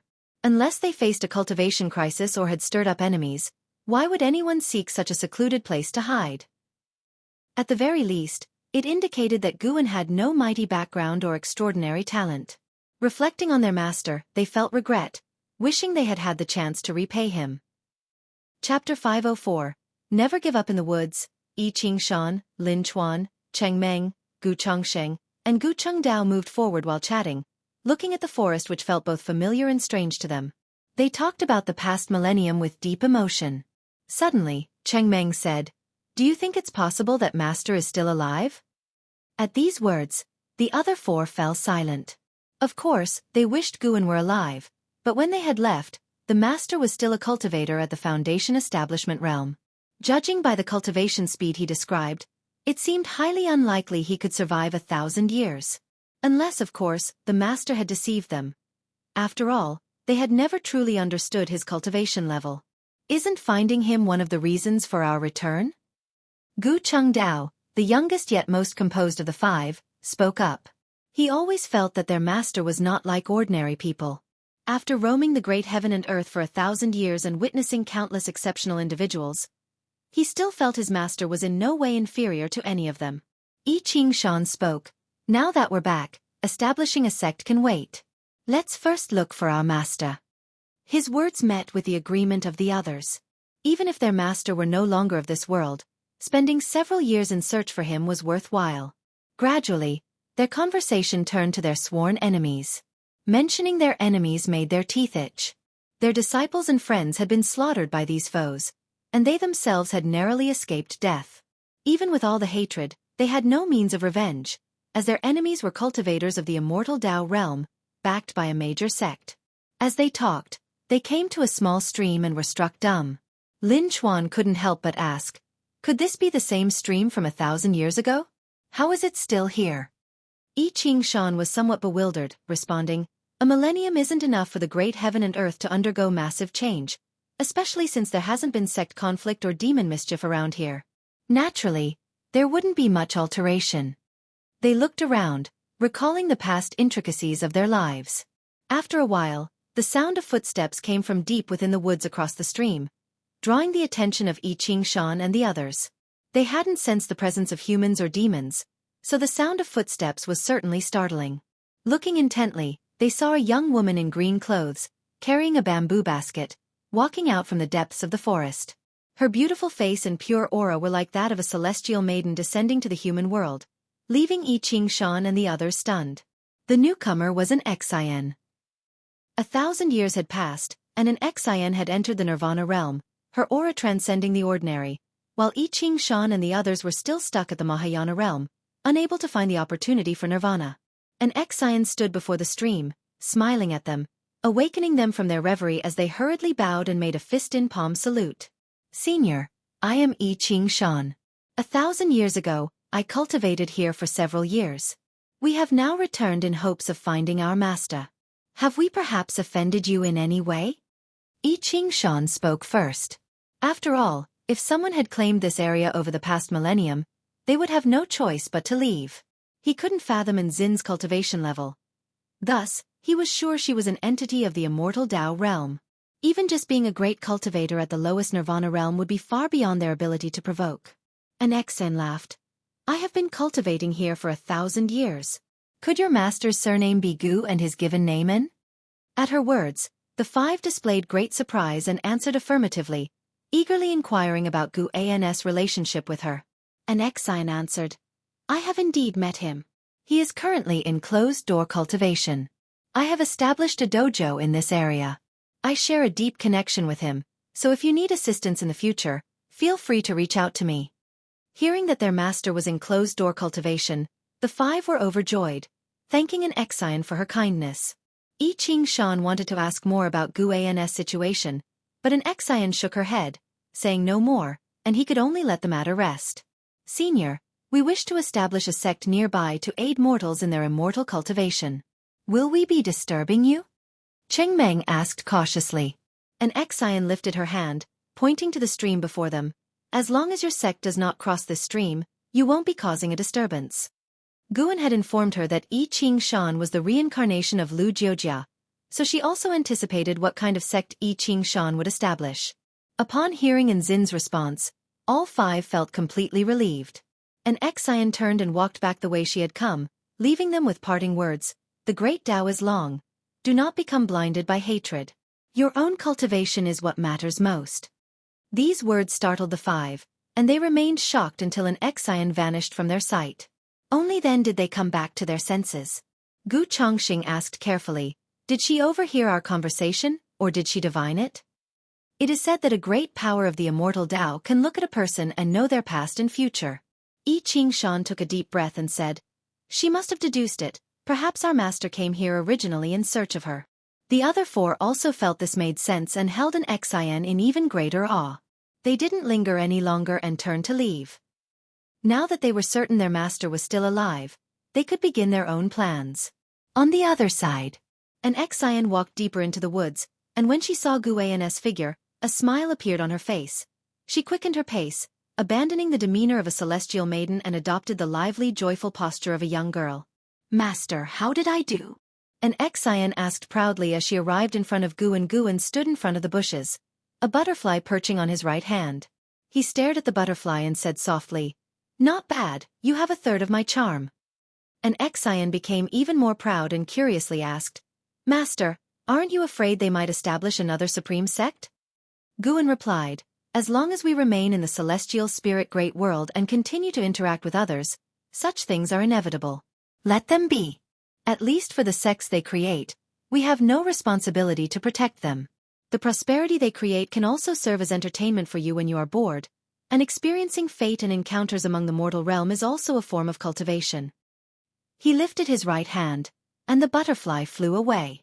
Then, he and an Xian headed toward the Taoist field of the beginningless. That makes sense.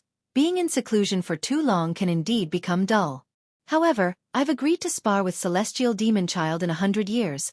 I certainly don't want to lose to her again, said an Xian as she followed beside Guan. She got along very well with Celestial Demon Child.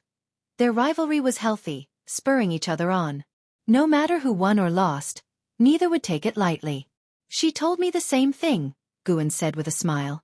There weren't many people in the Taoist field of the beginningless, but none of them were the quiet type. He thoroughly enjoyed the lifestyle there. When bored, he could visit Immortal Seeking Island or Human World Peak, or venture elsewhere. There was always a destination. Leaving the Supreme Sect didn't mean he was cut off from the world. The master and disciple chatted casually as they walked back to the dojo.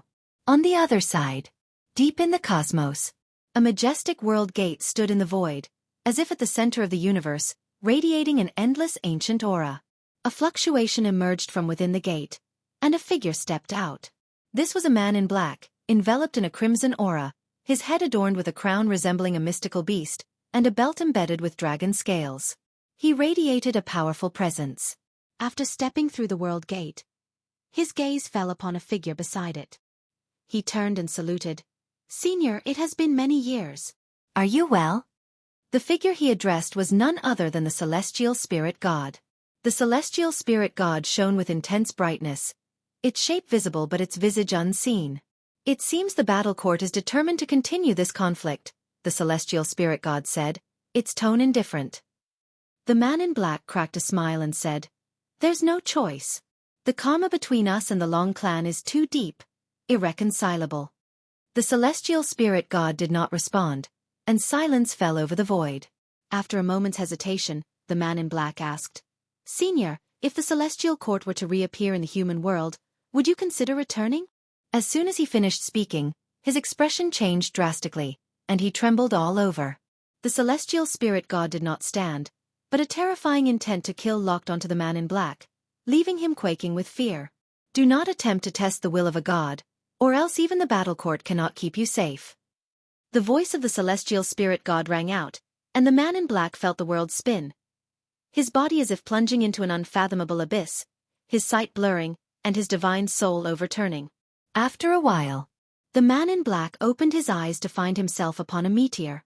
He stood up, peered into the distance, and could not see the world gate. He was silently alarmed. Such a terrifying power of the heavenly Tao. Is this the force that suppresses a great thousand world? Chapter 505. Long Family Destiny Pattern. Celestial Tao merits Yi Qingshan and his four companions acted quickly. They first chose a mountain to construct buildings, and then began recruiting children with spirit roots. In just 1 year, they had gathered over 300 young boys and girls, and then began to earnestly teach them cultivation. 100 years later, after the first batch of disciples had grown up, they officially started to establish their sect, named Qiankuan sect. The Qiankuan sect. There were many sects with this name in the world, but Yi Qingshan wanted there to be only one Qiankuan sect. His ambitious declaration at the founding ceremony was overheard by Guan at the dojo. Guan just smiled lightly, not paying much attention. He didn't even bother to calculate the destiny of the Qiankuan sect anymore, choosing to leave it as a mystery, as a bit of color in life. The seasonal patterns in the celestial spirit great world were broadly the same. At the start of autumn this year, Guan lay under a tree, hands pillowed behind his head, eyes closed. It seemed as though he was sleeping, but he was actually observing the Supreme Sect. After all, he had spent the earlier half of his life in the Supreme Sect, and even after 1,000 years, Guan still held some sentiment for it. He was currently paying attention to Long Qing.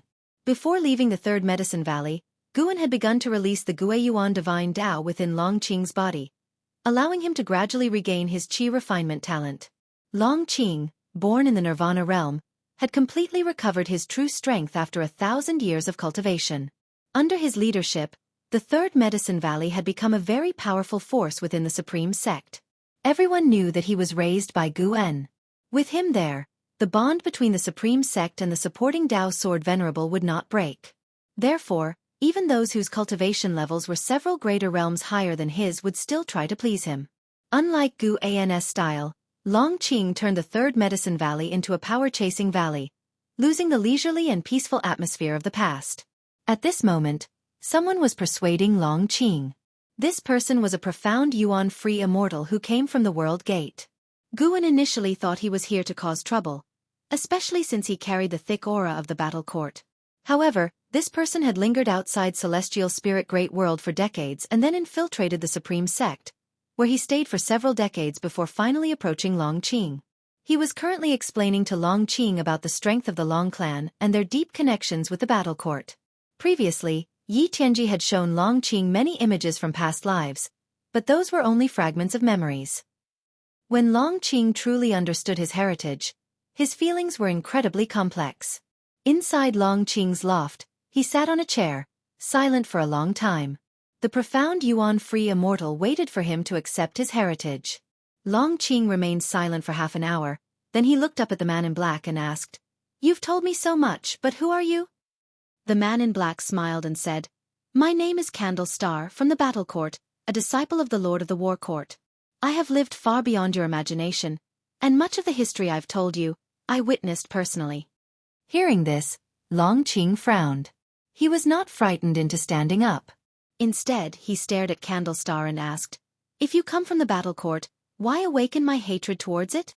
Candle Star laughed and said, "The battle court has strayed, always trying to please the immortal gods. I am not satisfied with that. I prefer the battle court under Emperor Longxin's rule. That was the true battle court worthy of battle's name." As he spoke, his eyes revealed longing and excitement. Long Qing's frown deepened. He could not see through Candle Star's intentions, nor could he discern whether his words were true. Candle Star looked at Long Qing, raised his hands, and suddenly said excitedly, "Do you know why the battle court targets your Long clan? It's not because you are the legitimate one, but because they fear your bloodline. No, they want to obtain it." Long Qing's expression changed, but before he could speak, Candle Star continued, "The real founder of the battle court was Emperor Longxin's father, Long Zhan, also known as Celestial Dragon Emperor. Without experiencing the era's tribulation of the Great Thousand World, he grew rapidly. In every battle, his strength surged substantially. It is said that once after slaughtering an entire great heaven and earth, he managed to cross the 9 heavens of the immortal path in a remarkably short time. Emperor Longxin's talent was also immense, but he turned against the Celestial Dragon Emperor and thereafter ceased creating slaughter." Candle Star grew more excited as he spoke, his eyes even gleaming. He could not only grow stronger through slaughter but also resist heavenly might. Even crossing the 9 heavens of the immortal path, he managed to successfully cross the tribulation within a day. Such talent, such destiny pattern, is enough to drive the 3,000 great thousand worlds mad. Candle Star's intense gaze made Long Qing uncomfortable. Long Qing couldn't help but say, "Are you suggesting that the Long clan inherited such talent and destiny pattern?" "Exactly, the grandson of Emperor Longxin once inherited such talent, And that was also why the Long clan headed toward decline. Candlestar replied, his gaze sizing up Long Qing with greed filling his eyes. Long Qing snorted. So you want to possess me? Candlestar quickly shook his head. No, no, no, the talent of the Long clan, and you who cannot be killed no matter what, obviously your clan hides a great cause and effect. The fools of the war court can't see this clearly. Of course, the most important thing is that I also believe in my own talent. I want you to retake control of the war court, and together we can establish everlasting great celestial Tao merits. Long Qing furrowed his brows again. He muttered, with my current cultivation level, how many years would it take to overthrow the war court? Candlestar answered, if it's fast, several tens of millions of years. If slow, several hundreds of millions of years. Of course you have to survive and you cannot slack off. Tens of millions of years? Long Qing widened his eyes, unable to remain calm. He couldn't help but exclaim, are you joking with me? Even if it really took that many years, could you wait that long? Candlestar huffed. Why can't I wait? I also need time to cultivate. Don't feel that it's too long. To reach my current cultivation level, closing my eyes, 1,000,000 years pass in an instant, not to mention those who are in seclusion seeking enlightenment. For them, even 10 million years are not worth mentioning. The reason you haven't felt time passing so quickly is that this great thousand world is currently undergoing an era transition. The heavenly Tao promotes the movement of heaven and earth, and living beings are continually fighting. You've experienced too many changes. Long Qing fell into silence. Candlestar then looked around, examining the furnishings within the room. Long Qing took a deep breath and asked, since that's the case, how will you assist me? Candlestar turned his head towards him, smiling. You first become the sect leader of the Supreme Sect. By then, let the Supreme Sect unify the world. After the era of tribulation ends, and the celestial merits fall onto the Supreme Sect, as its sect leader, and me as the vice-sect leader, we will receive vast celestial Tao merits, aiding us in our enlightenment. In the silent extinction domain, there is a world gate that will limit the war court, preventing them from invading in large numbers. Previously, your master killed Yi Tianji, which has already placed the war court in a dilemma, causing internal divisions. Now is the best time for us to develop our sect. After hearing this, Long Qing's brows gradually smoothed. Elsewhere, far in the Taoist field of the beginningless, Guan listened to their conversation, and he was not too surprised because he had previously guessed why the war court was hunting the Long clan. The silent destruction god emperor used a person from the Long clan to cultivate the celestial dragon reincarnation dharma aspect, which was the best proof.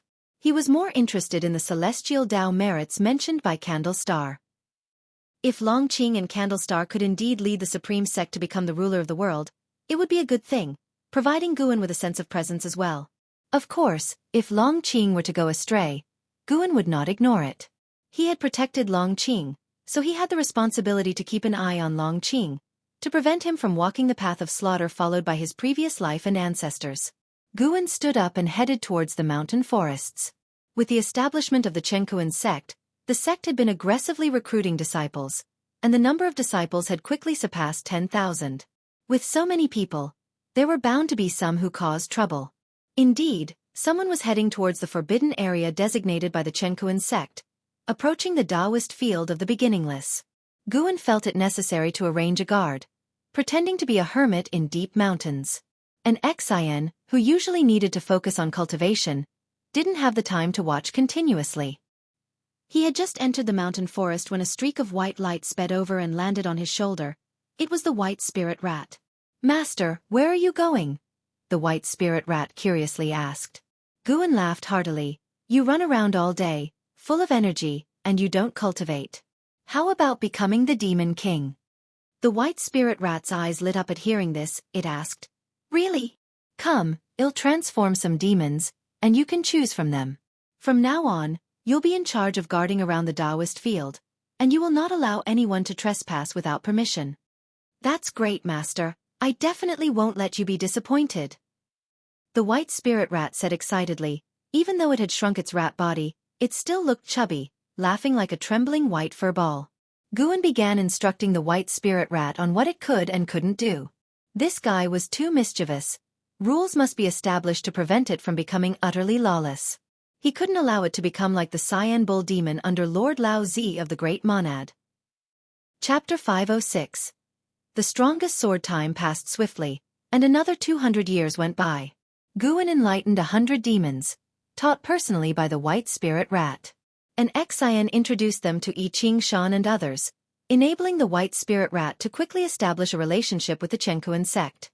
Under the guidance of Xiaofan and his peers, the Chenkuan sect occasionally presented gifts to the White Spirit Rat and its subordinate demons, making the relationship between the two parties increasingly close. After 200 years, the Chenkuan sect had risen to power, becoming a first-class sect in the Nine-Spirit continent with aspirations of sweeping across the world.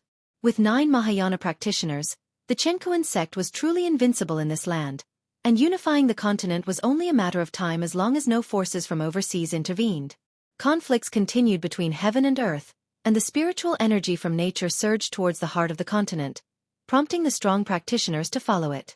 This weakened the immortal cultivation atmosphere in the peripheral regions. That was the case for the Nine-Spirit continent and neighboring continents. Almost no creatures from the immortal Tao realm visited this area, though many lower realm beings wanted to spend their remaining life here. On this day, inside the Taoist field of the beginningless, by a lake in the mountains, Guan was fishing. Blood Prison Great Saint stood by, curiously watching the lake's surface, and couldn't help but ask, "Master, are these fish of a special kind?" In his mind, the master was the strongest. In his view, the master wouldn't engage in meaningless activities. Even the leisurely ones would, upon reflection, hold significance, just like how the master enjoyed reading and writing, which Shen Zhen emulated and then attained enlightenment. There were also the games of Go and chess created by the master, which could enhance one's comprehension of the Tao. Even gardening held many subtleties, allowing for deeper contemplation. Even serving as a bullock, 1,000 years of reflection had helped the Blood Prison Great Saint shed his impetuous and arrogant temperament. This lake was newly created by Guan yesterday. When he went to the hidden spirit palace to gather medicinal herbs, he brought back several small fish, all of which were released into the lake. Guan replied, "Nothing special, they are just ordinary fish." Ordinary fish? The Blood Prison Great Saint was even more confused. He carefully observed the lake in front of him, convinced that it must hold some profound mystery, though he still couldn't see through it. Little did he know, Guan simply wanted to fish for the sake of fishing. His fishhook was formed from concentrated mana, and once it stuck to a fish's mouth, the fish couldn't escape but wouldn't be hurt either. He merely wanted to experience the process of fishing. After leaving the Supreme Sect, although he had a broader dojo, Guan still had idle moments. Although he didn't practice chi absorption, he still wouldn't do nothing when idle. He gained insights into the natural world through seemingly mundane activities. As long as he observed naturally occurring phenomena, he could sense the great Tao. Having reached the innate golden immortal realm, Guan didn't feel invincible and continued to pursue the great Tao. The evolution of his lifespan eliminated the need for chi absorption cultivation, making him treasure the time for attaining enlightenment even more. Guan was sitting on a stone with the Blood Prison Great Saint standing beside him, both quietly observing the lake. Sunlight fell on them and blended with the landscape, creating a peaceful and beautiful picture. After a long while, a figure descended from the sky and landed beside Guan. It was Chen Chuan. The 1,000-year-old Chen Chuan had also reached the Nirvana realm. From Nirvana to the loose immortal realm, the time required was incomparable to that of the mortal realm, so those at Nirvana realm around Guan still hadn't reached the loose immortal realm. Not everyone's talent compared to Anhao's. Anhao's opportunities could even be said to be unique, unrivaled in the world. "Master, I sense a sword," Chen Chuan spoke, his eyes filled with excitement. Before Guan could respond, the Blood Prison Great Saint curiously asked, "What sword?" Since arriving at the Taoist field of the beginningless, the Blood Prison Great Saint hadn't sensed any dangerous aura. He hadn't felt the formidable sword, but he knew Chen Chuan's destiny pattern was extraordinary, so he was very curious. "I can't explain clearly, but I feel a sword has descended upon this world, continuously emitting sword cries as if waiting for me to seek it," answered Chen Chuan, pondering and recalling his previous sensations as he spoke. His words made the Blood Prison Great Saint even more curious. When Guan moved from the Supreme Sect to this place, he didn't bring Long Qing or other close disciples but brought Chen Chuan. The Blood Prison Great Saint always felt that Chen Chun's talent might match that of Anhao or Yang Jian. In fact, Chen Chuan had indeed shown dazzling comprehension in the sword Tao, although the Blood Prison Great Saint felt it still wasn't enough. There is indeed such a sword, coming from outer heaven. It is the strongest sword in the world. Possessing it qualifies one to contend for the world. Not just you, but anyone who diligently practices the sword Tao will sense it, Guan responded, his gaze fixed on the lake's surface, never wavering. Hearing this, Chen Chuan frowned. Blood Prison Great Saint widened his eyes and asked, "This is clearly a conspiracy. Is another power from outer heaven about to attack?" Throughout the previous cataclysms of heaven and earth, it was always the forces from outer heaven that initiated them. The conflicts between the Immortal Dynasty and the Holy Court were never a threat to all living beings. "It's the work of the great Hong Sword Heaven behind Zhu Luo Sword Monarch," Guan answered. Hearing about Zhu Luo Sword Monarch, both Blood Prison Great Saint and Chen Chuan exchanged glances. Tesquese, could it be that guy lost a young immortal emperor and couldn't accept it? Blood Prison Great Saint guessed with schadenfreude. He disliked the way Zhu Luo Sword Monarch carried himself, a demeanor that screamed invincibility, which he found repulsive. Chen Chuan, on the other hand, remained silent as he began to feel the sword again. For some reason, he always felt that the sword was of special significance to him, but his master's words left him confused. If others felt the same way he did, then indeed, they shouldn't go. But was it really the same? Guan's fishing rod began to move. He waited a few moments before suddenly yanking it, pulling a large yellow fish into his hands. He unhooked the fish and released it back into the lake. This action made Chen Chuan pause. He took a deep breath, then walked to a patch of grass and sat down. He took out his own sword, placed it on his lap, and quietly contemplated. Blood Prison Great Saint looked at him with a curious expression. Guan remained silent. Just the corners of his mouth lifted. In his eyes, that #1 divine sword was nothing exceptional. Chen Chuan didn't need to compete. By cultivating by his side, he would eventually surpass that sword. However, Senior Brother Li, you're not going to ask me to take action, are you? Guan looked up towards the horizon with a teasing gaze. Meanwhile, on the other side of the world, above an endless ocean, dressed in black, Li stood on a black eagle, soaring across the sea of clouds, with divine exotic immortal spirit perched on his shoulder, gripping his hair, shivering. Do we really have to steal it? The aura of this sword is very powerful. It will definitely attract terrifyingly strong individuals. Don't forget, my master has already left the celestial spirit great world. Divine exotic immortal spirit couldn't help but ask. It had deliberately conveyed the news of Guan's departure to Li Ya, hoping that Li Ya would be less reckless in the future. Its method indeed worked. Li Ya had been peaceful for 1,000 years, but today, he was embarking on an adventure again. Li Ya's eyes were cold as he said, "How can I become stronger without striving for it? By meditating in seclusion? Don't worry, if it really comes to dying, I'll let you go. I won't drag you down." His heart, though, was aflame, because he felt that the sword was calling to him. He was the true master recognized by the sword. Divine exotic immortal spirit couldn't help but say, "Do you really think I could escape if it comes to that?" Li Ya glanced at it and said, "Then why don't you leave now?" "I must go regardless. Perhaps this is my only chance to catch up to An Hao." Divine exotic immortal spirit rolled its eyes, retorted irritably, "You're always talking about An Hao. It's been years without any news of him. He might already be dead. Don't always fantasize about how strong your opponents are, and then force yourself. That's impossible. He can't be dead. His cultivation level must be outrageous. With my current abilities, I doubt I could withstand even one of his moves." Li Ya shook his head. No matter how far the places he had visited or how strong the people he had met, he always believed that An Hao was the foremost talent in heaven and earth. He felt that fate had made him encounter An Hao, and that was a blessing to him. With An Hao there, he would never be complacent about his achievements. He would always feel not strong enough and thus continue to strive. Divine exotic immortal spirit scratched its head, feeling that Li Ya was delusional and beyond persuasion, but it was not panicking. After all these years, it suddenly wanted to see its master, and Li Ya should be able to help it. Chapter 507, Heaven and Earth Tao Fruit. Celestial beings. Guan could hear the divine exotic immortal spirit's heart voice. Although he could maintain spiritual communication with it, he rarely paid attention to it. The main reason was that the divine exotic immortal spirit was too annoying. Guan had responded before, and as a result, it chattered constantly, bothering him without end. Guan was neither worried about Li Ya going to seize the sword, Nor was he afraid that Li Ya would cause any trouble for him. He would only save Li Ya's life, but wouldn't help him seize the sword. Saving a life was not difficult for Guan, as simple as blowing out a breath. Guan continued fishing until, after an hour, he finally stood up and left. The blood prison great saint hurriedly followed his pace, while Chen Chuan continued to stay by the lake, his eyes tightly closed, comprehending his own sword intent. He wanted to resist the attraction of that sword, feeling that if he could withstand it, his sword Dao would ascend a level. Tens of miles away, and Shangtian was practicing qi absorption on a cliff, the breeze blowing through his hair.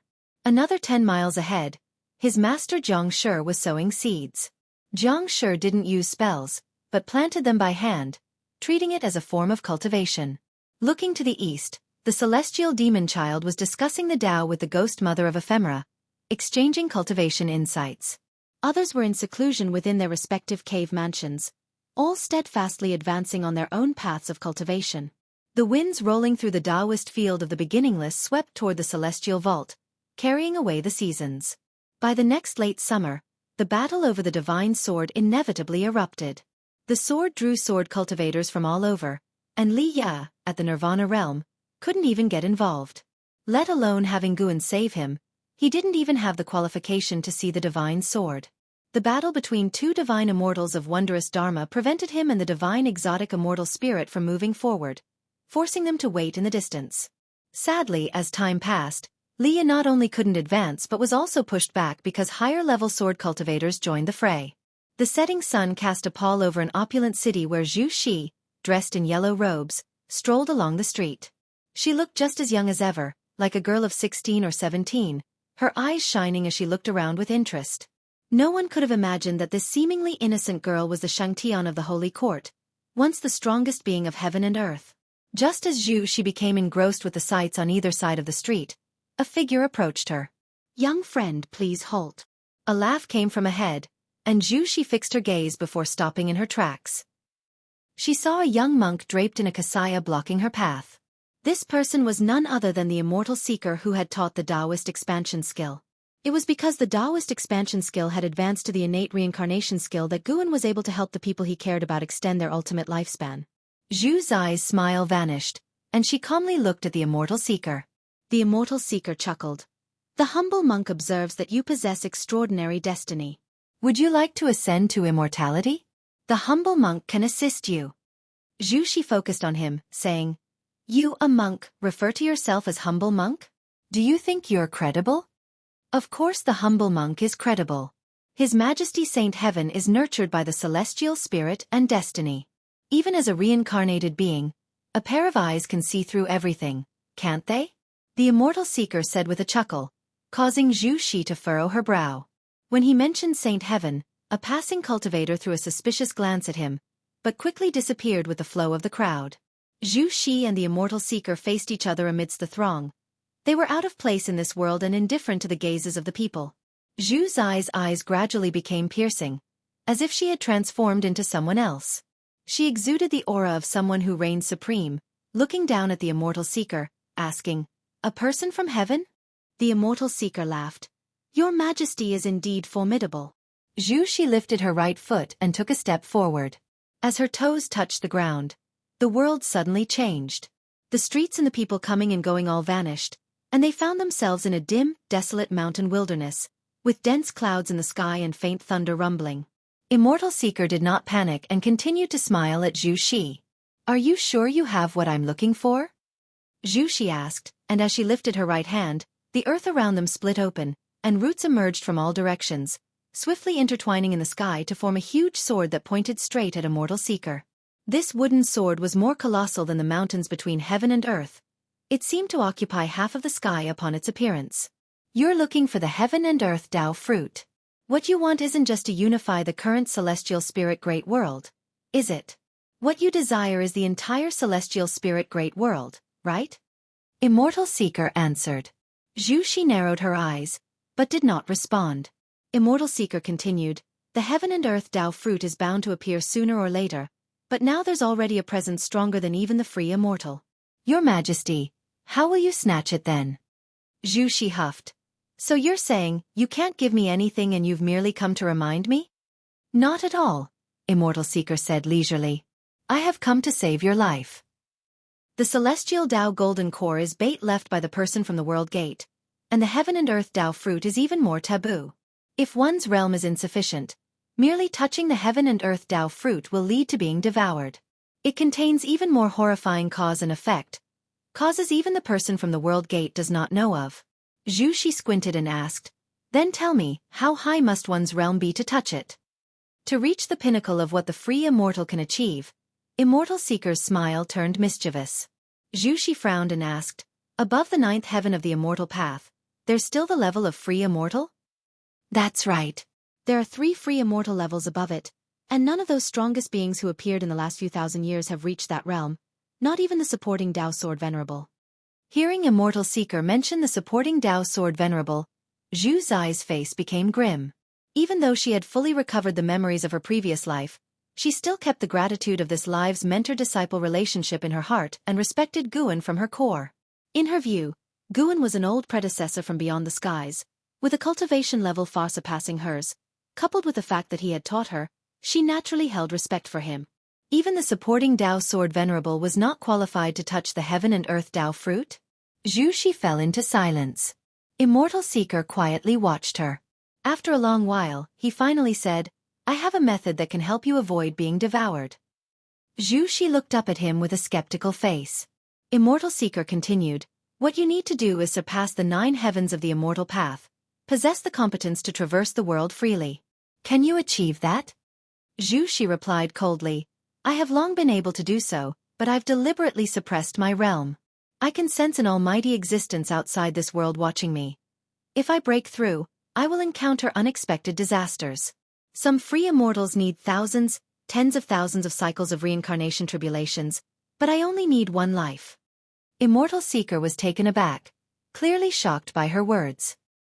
He took a deep breath and said in admiration, worthy of being the child of heaven and earth chosen by the destiny of celestial spirit. In that case, I will pass on a cultivation technique to you. Practice it first, then break through. Zhu Zai's right hand dropped, and the huge wooden sword suspended in the dim celestial vault dissipated like smoke and clouds. Who exactly are you, and why do you want to help me? Zhu Shi stared intently at Immortal Seeker, hoping to get an answer. Immortal Seeker turned, looking towards the horizon and said, I indeed come from above, but I do not affiliate myself with those self-important folks. The reason I assist you is merely to fulfill a wish. My disciple died in this great thousand world. Zhu Shi asked in surprise, the death of your disciple requires all this scheming? Do you need my help for revenge? Immortal Seeker glanced at her and said, merging with the Heaven and Earth Tao Fruit will be enough to fill the regret in my heart. Zhu Zai's brows were tightly locked, still somewhat unclear. But Immortal Seeker no longer elaborated. Suddenly, Zhu Shi seemed to realize something. Her expression changed drastically as she looked incredulously at Immortal Seeker. Chapter 508. 9 Extreme Sacred Heartsword. The Legend of Yangxian Human World Peak. Heaven-defining peak above. Heaven and Earth Tao Fruit. Celestials. Within the courtyard at the mountain's summit, Guan sat in a rocking chair with his eyes closed, musing to himself. Meng Lang's conversation with the Immortal Seeker had reached his ears. With his current cultivation level of innate golden immortal realm, no movement within the celestial spirit great world could escape his notice, especially concerning Zhu Shi, whom he had always been keeping an eye on. Guan had always had an impression of the Immortal Seeker, but had not expected him to have such a background. What exactly was the world above like? The self-assured individuals mentioned by the Immortal Seeker, could they be the immortal gods pursuing him to the extreme? Celestial Tao Golden Core. Heaven and Earth Tao Fruit. Interesting, could it be that the previous celestial spirit great world was transformed by some great power, and after the demise of that being, the world shattered, creating today's vast universe? If that was the case, what level of cultivation did that being have? Upon reaching the innate golden immortal realm, Guan's Tao Fruit could also create a world, confirming that the existence was at least of the innate golden immortal realm. However, just how high his power was difficult to gauge. Perhaps the growth of a world required time, but Guan wanted to estimate as high as possible because he would regard any powerful existence as a hypothetical enemy. He would not hold enmity towards those with whom he had no grievances, but he needed the confidence to respond. The celestial spirit god was scheming with the celestial Tao Golden Core, but what was being calculated by the heaven and earth Tao fruit that could devour all living beings. Suddenly, Guan felt that the celestial spirit great world, so clear and transparent in his eyes, became interesting and full of suspense. He was curious to see what storms the celestial Tao golden core and the heaven and earth Tao fruit would stir up in the years to come.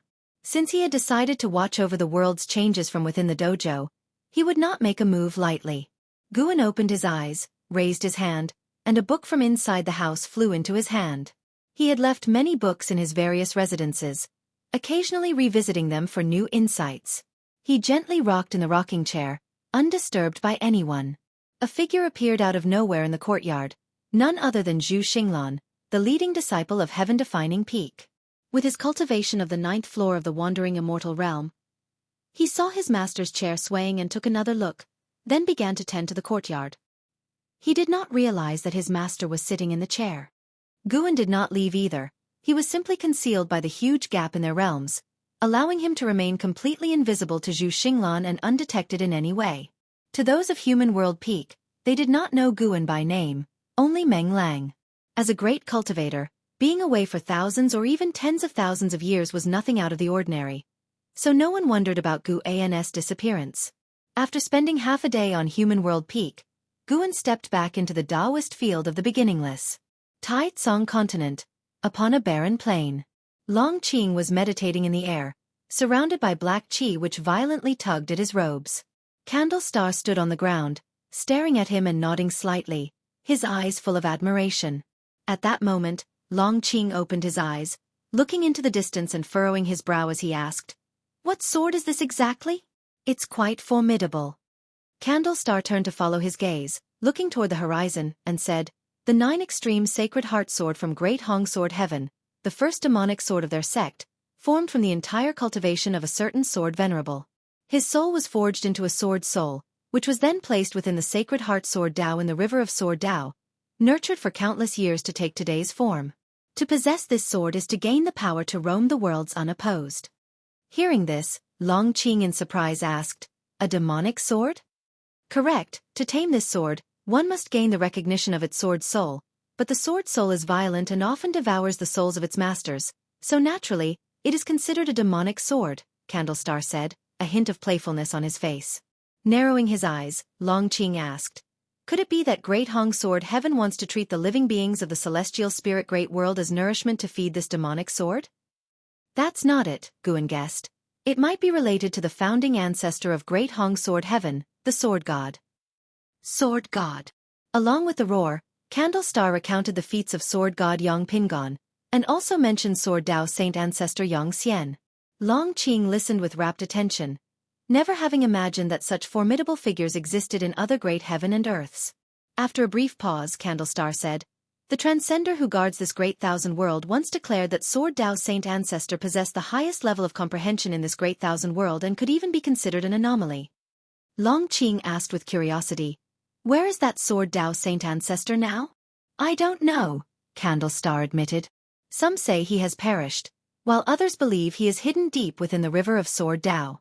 Because the Sacred Heart Sword Tao has merged with the river of Sword Tao, other sword cultivators from the Great Thousand Worlds can also comprehend the Sacred Heart Sword Tao. Countless sword cultivators and Sword Tao sects now look up to the Sword Tao Saint Ancestor. I too have sensed the Sacred Heart Sword Tao, and truly, it's boundlessly vast." Candlestar shook his head as he spoke, his tone filled with longing for the Sword Tao Saint Ancestor. Long Qing too began to fantasize about the Sacred Heart Sword Tao. Candlestar suddenly exclaimed with suspicion, interrupting Long Qing's thoughts. Long Qing couldn't help but turn to him and asked, "What's wrong?" Candlestar narrowed his eyes and said, "The 9 extreme Sacred Heart Sword is about to have a master. I never expected him to come. What exactly are these old creatures seeking after reincarnating?" Long Qing was even more confused, but no matter how he inquired afterward, Candlestar refused to reveal more, merely saying that he would know in time. Although he didn't get an answer, Long Qing felt fired up. From what had heard from Candlestar, he learned about a vaster heaven and earth and became aware of more awe-inspiring legends and great powers. He too wanted to become an existence like them. He suddenly thought of his master. What exactly was his master's name? Supporting Tao Sword Venerable was just a title given by the Supreme Sect. His master surely had his own Dao name. Mountains stretched endlessly, and within the forests on the ridges, Leah followed an elder. The divine exotic immortal spirit on his shoulder intently watched the elder, as though fearing that the elder would stop. The elder wore white clothes under a black robe, a bright red belt wrapped around his clothing. His white hair was tied under a jade crown, and even with an aged face, he still had a noble aura. On the elder's back was a sword case with a piece of talisman paper attached, its blood-red characters faintly glowing with a cold light. The elder suddenly stopped walking, startling Leah into halting as well. "You wouldn't think of snatching the sword from me with your Nirvana realm cultivation level, would you?" the elder asked Leah without turning around. Leah took a deep breath and said, "Of course not, but having witnessed your power, I wish to take you as my master to cultivate the most powerful sword Dao." His eyes burned with fervor. The astonishing great battle he had witnessed still echoed in his mind. The image of the elder suppressing the crowd with a single sword strike made a profound impression on him. He had heard from a senior observer that among the great cultivators vying for the divine sword was a powerful being who stood at the ninth heaven of the immortal path. But when he learned such a formidable figure had taken action, he completely abandoned the thought of seizing the sword, adopting more of a spectator's mentality instead. However, the great power of the ninth heaven that he intended to observe ended up defeated, and the defeat was an utter disaster. After the elder left with the divine sword, Leah could still feel the divine sword's guidance, and so he followed. How could the elder not notice his pursuit? When Leah actually managed to keep up, he started to feel hopeful, thinking that perhaps the other party wanted to give him a chance. The elder turned to face Leah and said, "To take me as your master is not impossible. The karma on you is complex, as if someone has altered your fate. Precisely because of that, you should have better comprehension towards the Tao of karma and destiny. I might even pass on this 9 extreme sacred heart sword to you." "But," Leah immediately asked, "but what?" Hearing that he could possess the sword, his breathing quickened.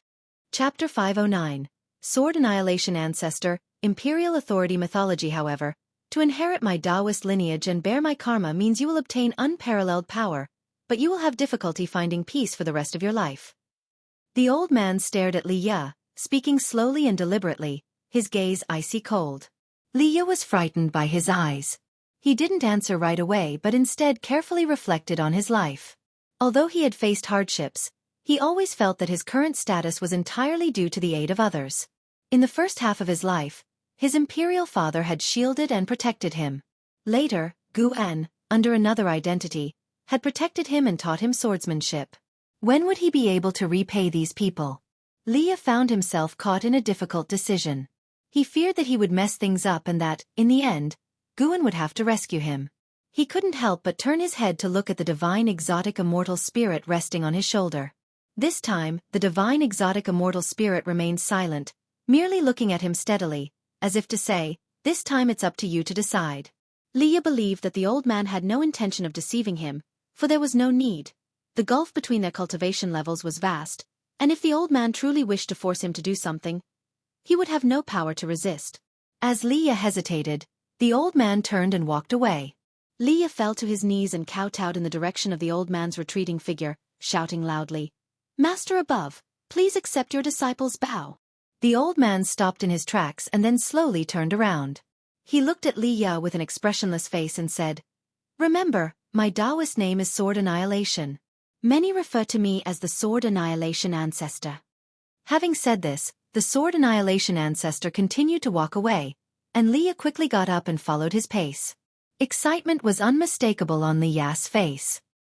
He stared at the back of the Sword Annihilation Ancestor, with many questions he wanted to ask, but he restrained himself.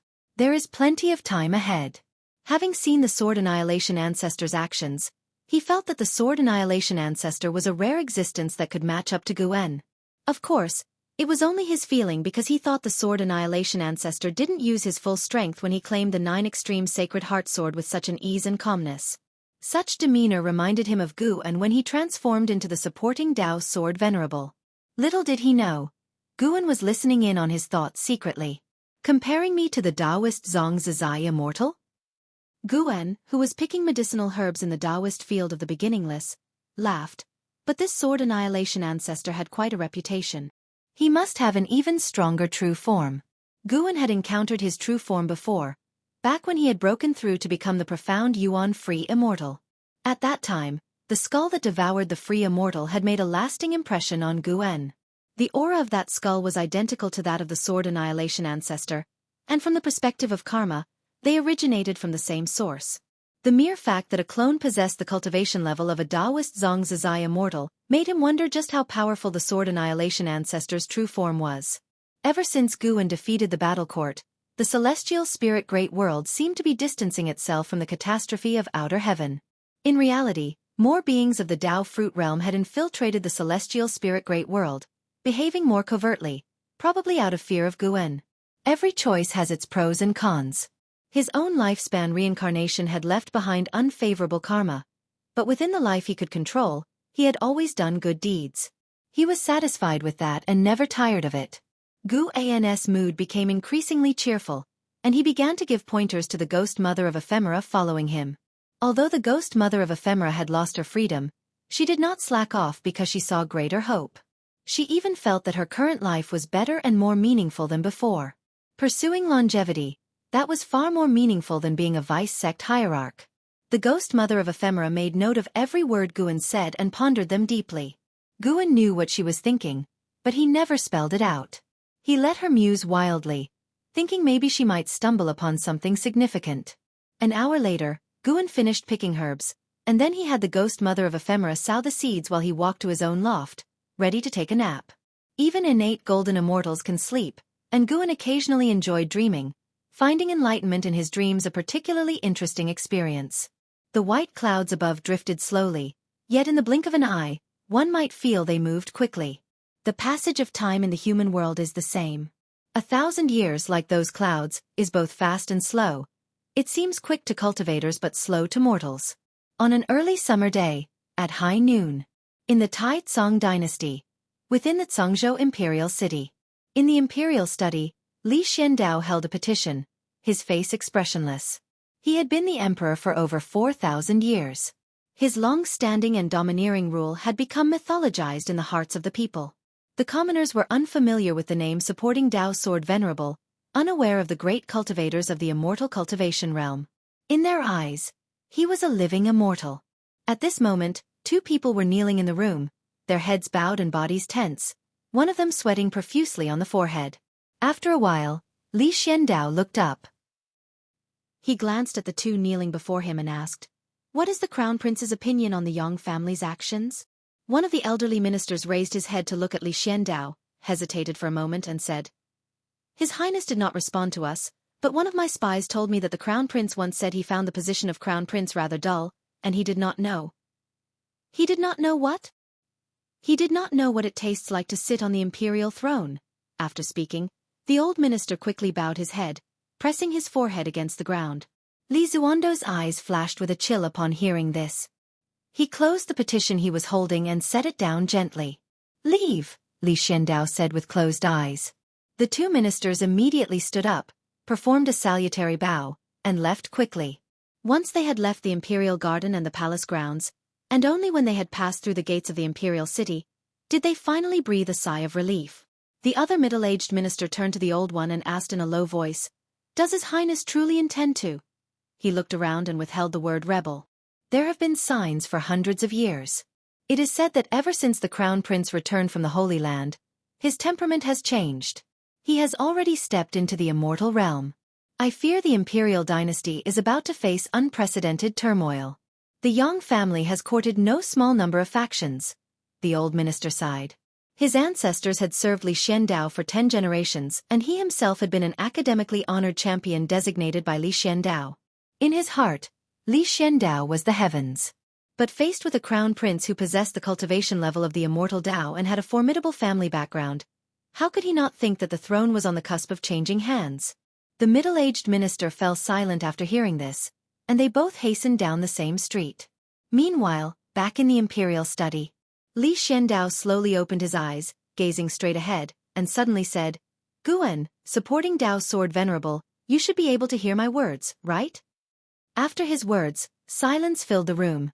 No response came from outside. He took a deep breath, stood up, walked around the desk, and then, lifting the hem of his robe, knelt on the ground. Guan, if there is still any affection between us, please help me, Li Xiandao said with a resolute expression. He then began to kowtow. However, just as his forehead was about to touch the ground, a hand caught his forehead, preventing it from touching the floor. Li Zuando's pupils contracted and his body trembled slightly. With great caution, he slowly lifted his head to see the person in front of him. It was indeed Guan. Chapter 510. The number one genius. Guan looked at Li Xiandao, who knelt before him, and felt quite moved. At the beginning of his cultivation, Li Xiandao had given him a lot of support.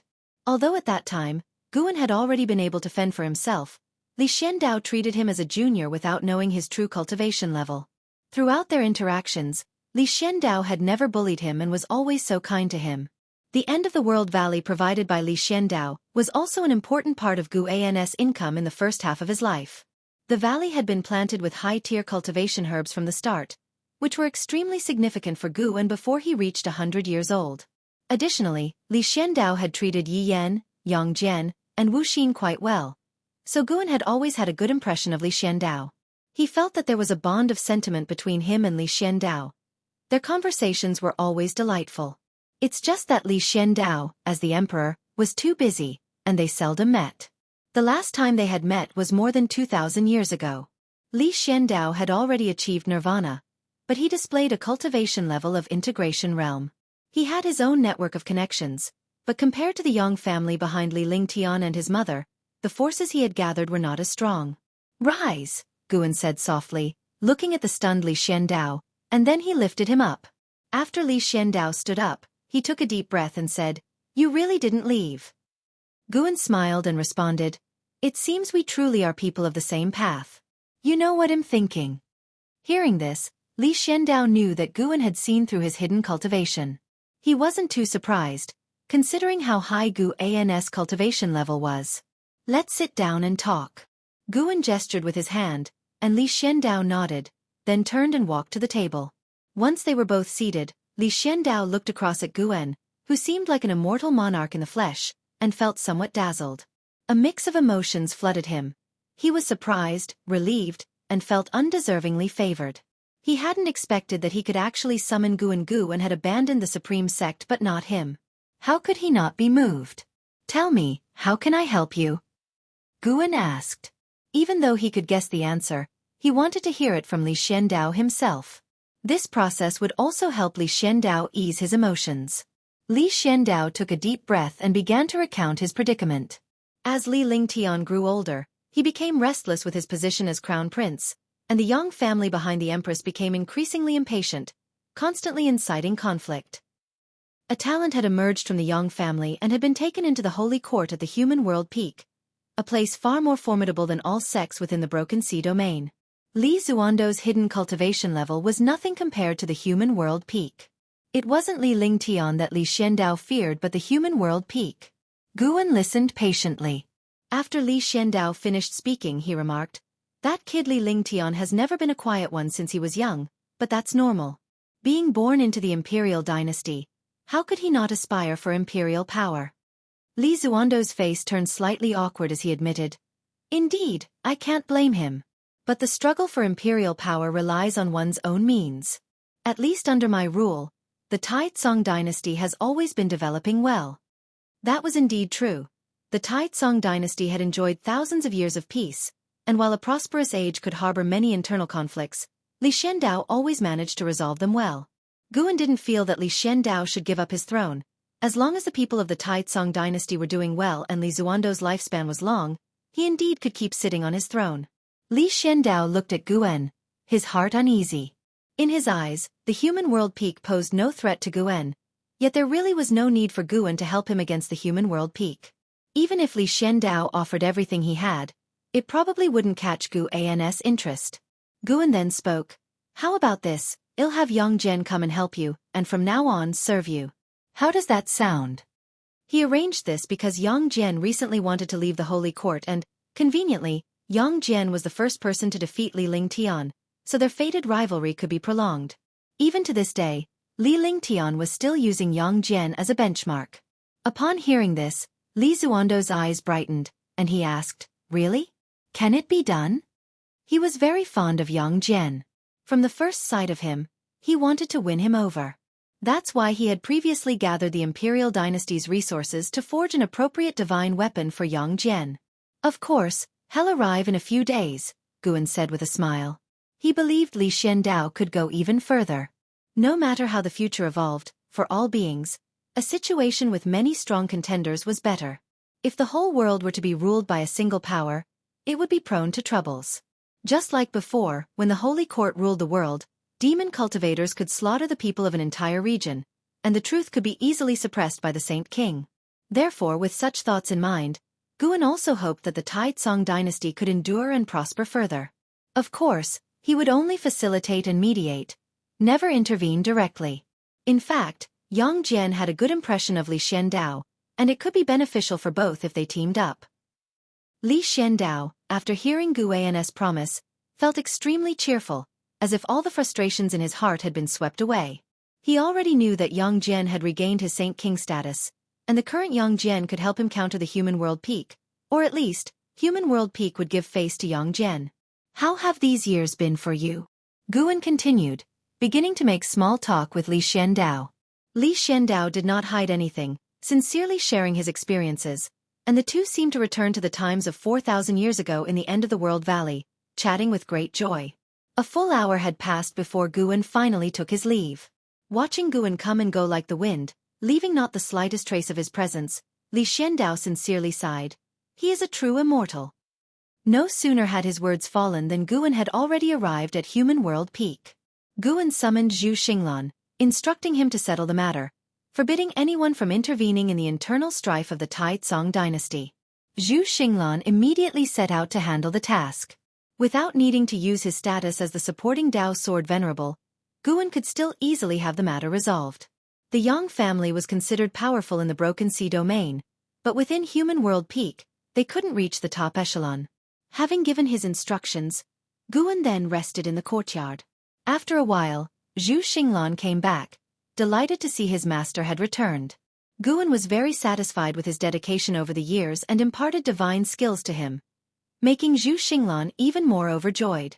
In the Tai-Tsong dynasty, within a mansion, Li Lingtian sat at the head of the room, his face full of impatience. There were over a dozen people standing in the hall, discussing how to instigate a coup, even arguing over it. Li Lingtian was truly fed up and couldn't help but say, "Enough, no matter what. He is still my father, the emperor. At most, he'll seize power, but it's impossible to harm him." As soon as these words came out, everyone fell silent and then looked towards him. Li Lingtian was incredibly talented and presently had the cultivation level of the immortal Dao realm. His presence was strong enough to command attention. "Do you not realize what imperial power means to your father, the emperor? A struggle for the throne cannot be without casualties." An imposing voice came from outside the hall as a man in white walked in with the sunlight behind him. People turned their heads to look, all showing expressions of joyful surprise. An elder, thrilled, said, "Yang En, you finally returned." Yang En, the top talent of the Yang family and a disciple of human world peak. He was handsome and elegant, with an extraordinary demeanor. His mere entrance was enough to dissipate Li Lingtian's aura.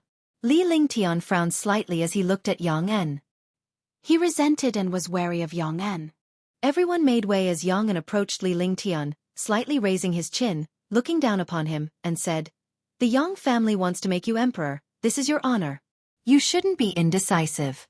Li Xiandao, when he took the throne, had stained his hands with the blood of many of his brothers and sisters. Chapter 511 You are not worthy of the name, and Yang An's words won the approval of the other people in the hall. They spoke in turn, continuing to persuade Li Lingtian, hoping he could let go of a woman's kindness. He must be ruthless in his actions, or else it would be easy to run into trouble. The more they agreed, the more irked Li Lingtian became.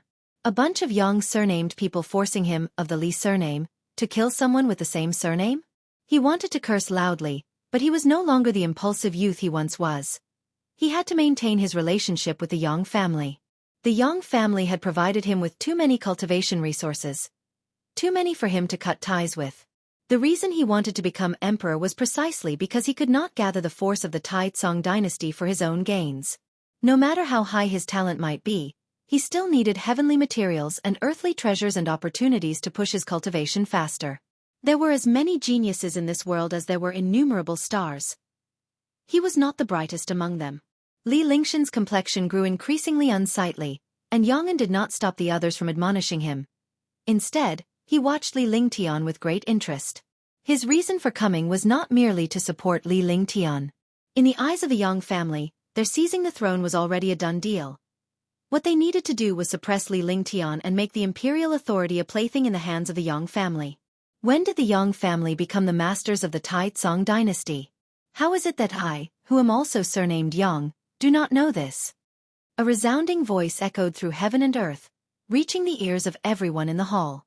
Before they could react, a figure, glittering with silver light, appeared out of nowhere beside Yang and glanced over, and his pupils suddenly dilated. The blade's edge was at his throat, making his body feel like it was in a cold cellar, chilled to the bone. Standing beside Yang was a man clad in silver armor. His left hand gripping a three-pointed double-bladed saber, its blade horizontal in front of him, pressed against Yang's throat. His posture was so casual that it brought an indescribable shock to everyone present. Li Lingtian stared at Yang Jian, his eyes widening and his mouth opening involuntarily. "It's you." Li Lingtian could never forget Yang Jian. The two had spent many years together, and he had often sparred with Yang Jian, never winning once. How many years had it been? He had fantasized about the scene of meeting with Yang Jian again, but he had never imagined it would be under these circumstances. After a brief silence, a female cultivator of the Yang family couldn't help but ask, "Who are you?" The others hastily took out their magic artifacts. Even though they were frightened by the Yang family, they had no intention to run because this was the Yang family's ground, and their descendants were outside. They could not flee. Yong'an looked at Yang Jian, sweating profusely. He was locked in by Yang Jian's intent to kill, his mana frozen, unable to mobilize it. He couldn't see through Yang Jian's cultivation level at all. But one thing was certain. He was no match for this person. Yang Jian glanced at Yong'an and said, "Given your connections with Li Lingtian, put away your delusions." His gaze then shifted to Li Lingtian, his eyes indifferent. "Kid, nobody can touch your father's imperial seat, including you. Don't forget the ambitions you told me about. How did you end up so vulgar?" On hearing this, Li Lingshan's face turned red, but he had no rebuttal. Because he once told Yang Jian that he wanted to become the #1 cultivator in the world, he wanted to pursue longevity and immortality, not to be some prince or crown prince. However, as his realm grew higher, he felt increasing resistance, and he couldn't help but ponder worldly possessions. "Who are you really? The person you are holding is from the human world peak. You had better weigh your options," another middle-aged cultivator said through gritted teeth. Yang Jian glanced at him, his eyes so cold that it terrified the man, who instinctively stepped back. The human world peak is formidable, and their peak master, the Taoist monarch of eternal years, is indeed a great power. I have discussed the Tao with him. "Oh, that's right. I am Yang Jian, the Candle World Saint King from the Holy Court. Have any of you heard of me?" Yang Jian's words made everyone's complexion change dramatically. The Saint King of the Holy Court. The cultivators of the Yang family were so frightened that they knelt down, foreheads to the ground, begging for Yang Jian's forgiveness. Li Lingtian sat stunned in his chair. Although he was puzzled as to why Yang Jian had become a Saint King, he was very clear about one thing. In front of the Holy Court, the human world peak was nothing. Yang Jian's gaze moved back to Yang An, making Yang An's Tao heart tremble. "You are not worthy of the name and, from today on, change your name," Yang Jian said with an unquestionable tone. Yang An's throat bobbed as he involuntarily uttered a word, "Okay." Seeing Yang Jian easily suppress the Yang family, Li Lingshan's mouth opened slightly, a sense of overwhelming defeat welling up inside him. The gap between him and Yang Jian was getting bigger and bigger. The seasons of the human world cycled, and early autumn had arrived once again. In the woods outside the Taoist field of the beginningless, Guan lay on a tree branch, dappled sunlight speckling his face as he examined his attribute panel. Name: Guan. Lifespan: 4,458/50,802,675,392. Physique: primordial infinite body. Cultivation level: innate golden immortal realm perfection. 50 billion years of lifespan. He had reached halfway to 100 billion. This was the accumulation Guan had achieved without massive slaughter or causing any upheaval, yet his lifespan had grown rapidly. Given such an advantage, He naturally did not have to struggle and risk his life like the common folks in the mortal coil. Because of this, he had to be more careful and cautious, never arrogant. Beneath the tree, Celestial Cyan and Tianbai were practicing their swordsmanship, a dual-blade harmony technique created by Guan for them. The two women were vigorously immersed in their practice, while the celestial demon child was in the midst of a deep, extended cultivation retreat. It's been a while since I've initiated a lifespan reincarnation. Should I give it a go? Suddenly feeling an urge, Guan felt that his understanding of the Great Tao had slowed down recently, and he needed a new stimulus. Lifespan reincarnation was the perfect way. Even with its risks, they wouldn't immediately affect him in reality. A gamble. It had been many years since the last one. It was time. With a thought, Guan immediately initiated the lifespan reincarnation. You have expended 10 million years of lifespan to commence a session of reincarnation evolution. Starting to connect to Tao rules. Searching for reincarnation worlds. You have the following worlds to choose from. Select 1. 1. Celestial Spirit Great World. 2. Great World of the Heavenly Tome. 3. Dark Great World. Great World? Heavenly Tome? Guan was drawn to the second option. But why did he feel like this world existed within the pages of a book? If so, he might encounter terrifying beings akin to the celestial spirit god. Forget it. Better not meddle with the great worlds for now. 10 million years was not a small number to him. He'd have to work hard for half a year to attain it. Guan's gaze settled on the dark great world. Ever since Yang Xian defeated the Black Profound Emperor, Guan was no longer so cautious of him. This time he could attempt to confront the Black Profound Emperor again, to personally vanquish him. Having made his choice, a series of prompts appeared before his eyes.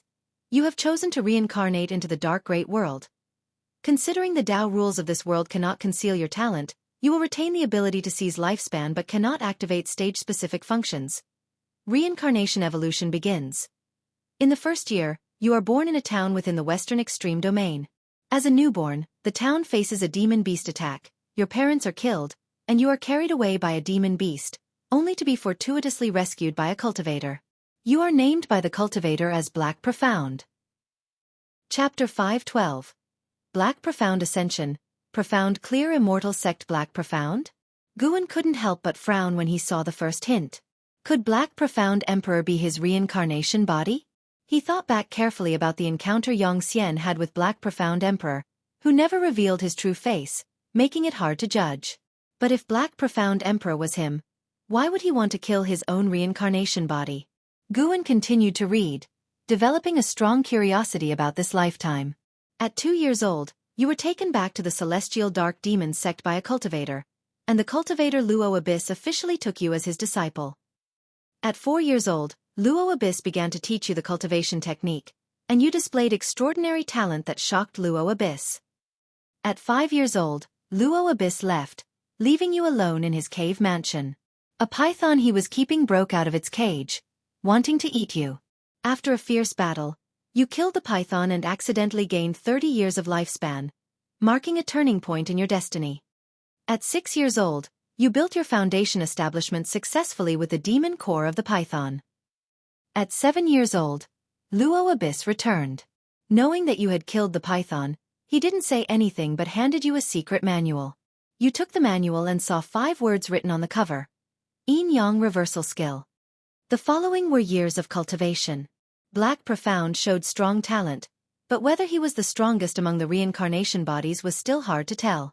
Until the age of 20, Black Profound was sent down the mountain by Luo Abyss to gain experience for a century. At 21 years old, you met an elderly Taoist. He noticed your extraordinary demeanor and wanted to tell your fortune. Do you accept? Why does every reincarnation involve such encounters? Could there be a scheme? Guan didn't believe in coincidences, and he chose to refuse. You refused for the Taoist to tell your fortune. The Taoist shook his head with regret, saying that you would meet again one day. You watched his retreating back and remained silent for a long time.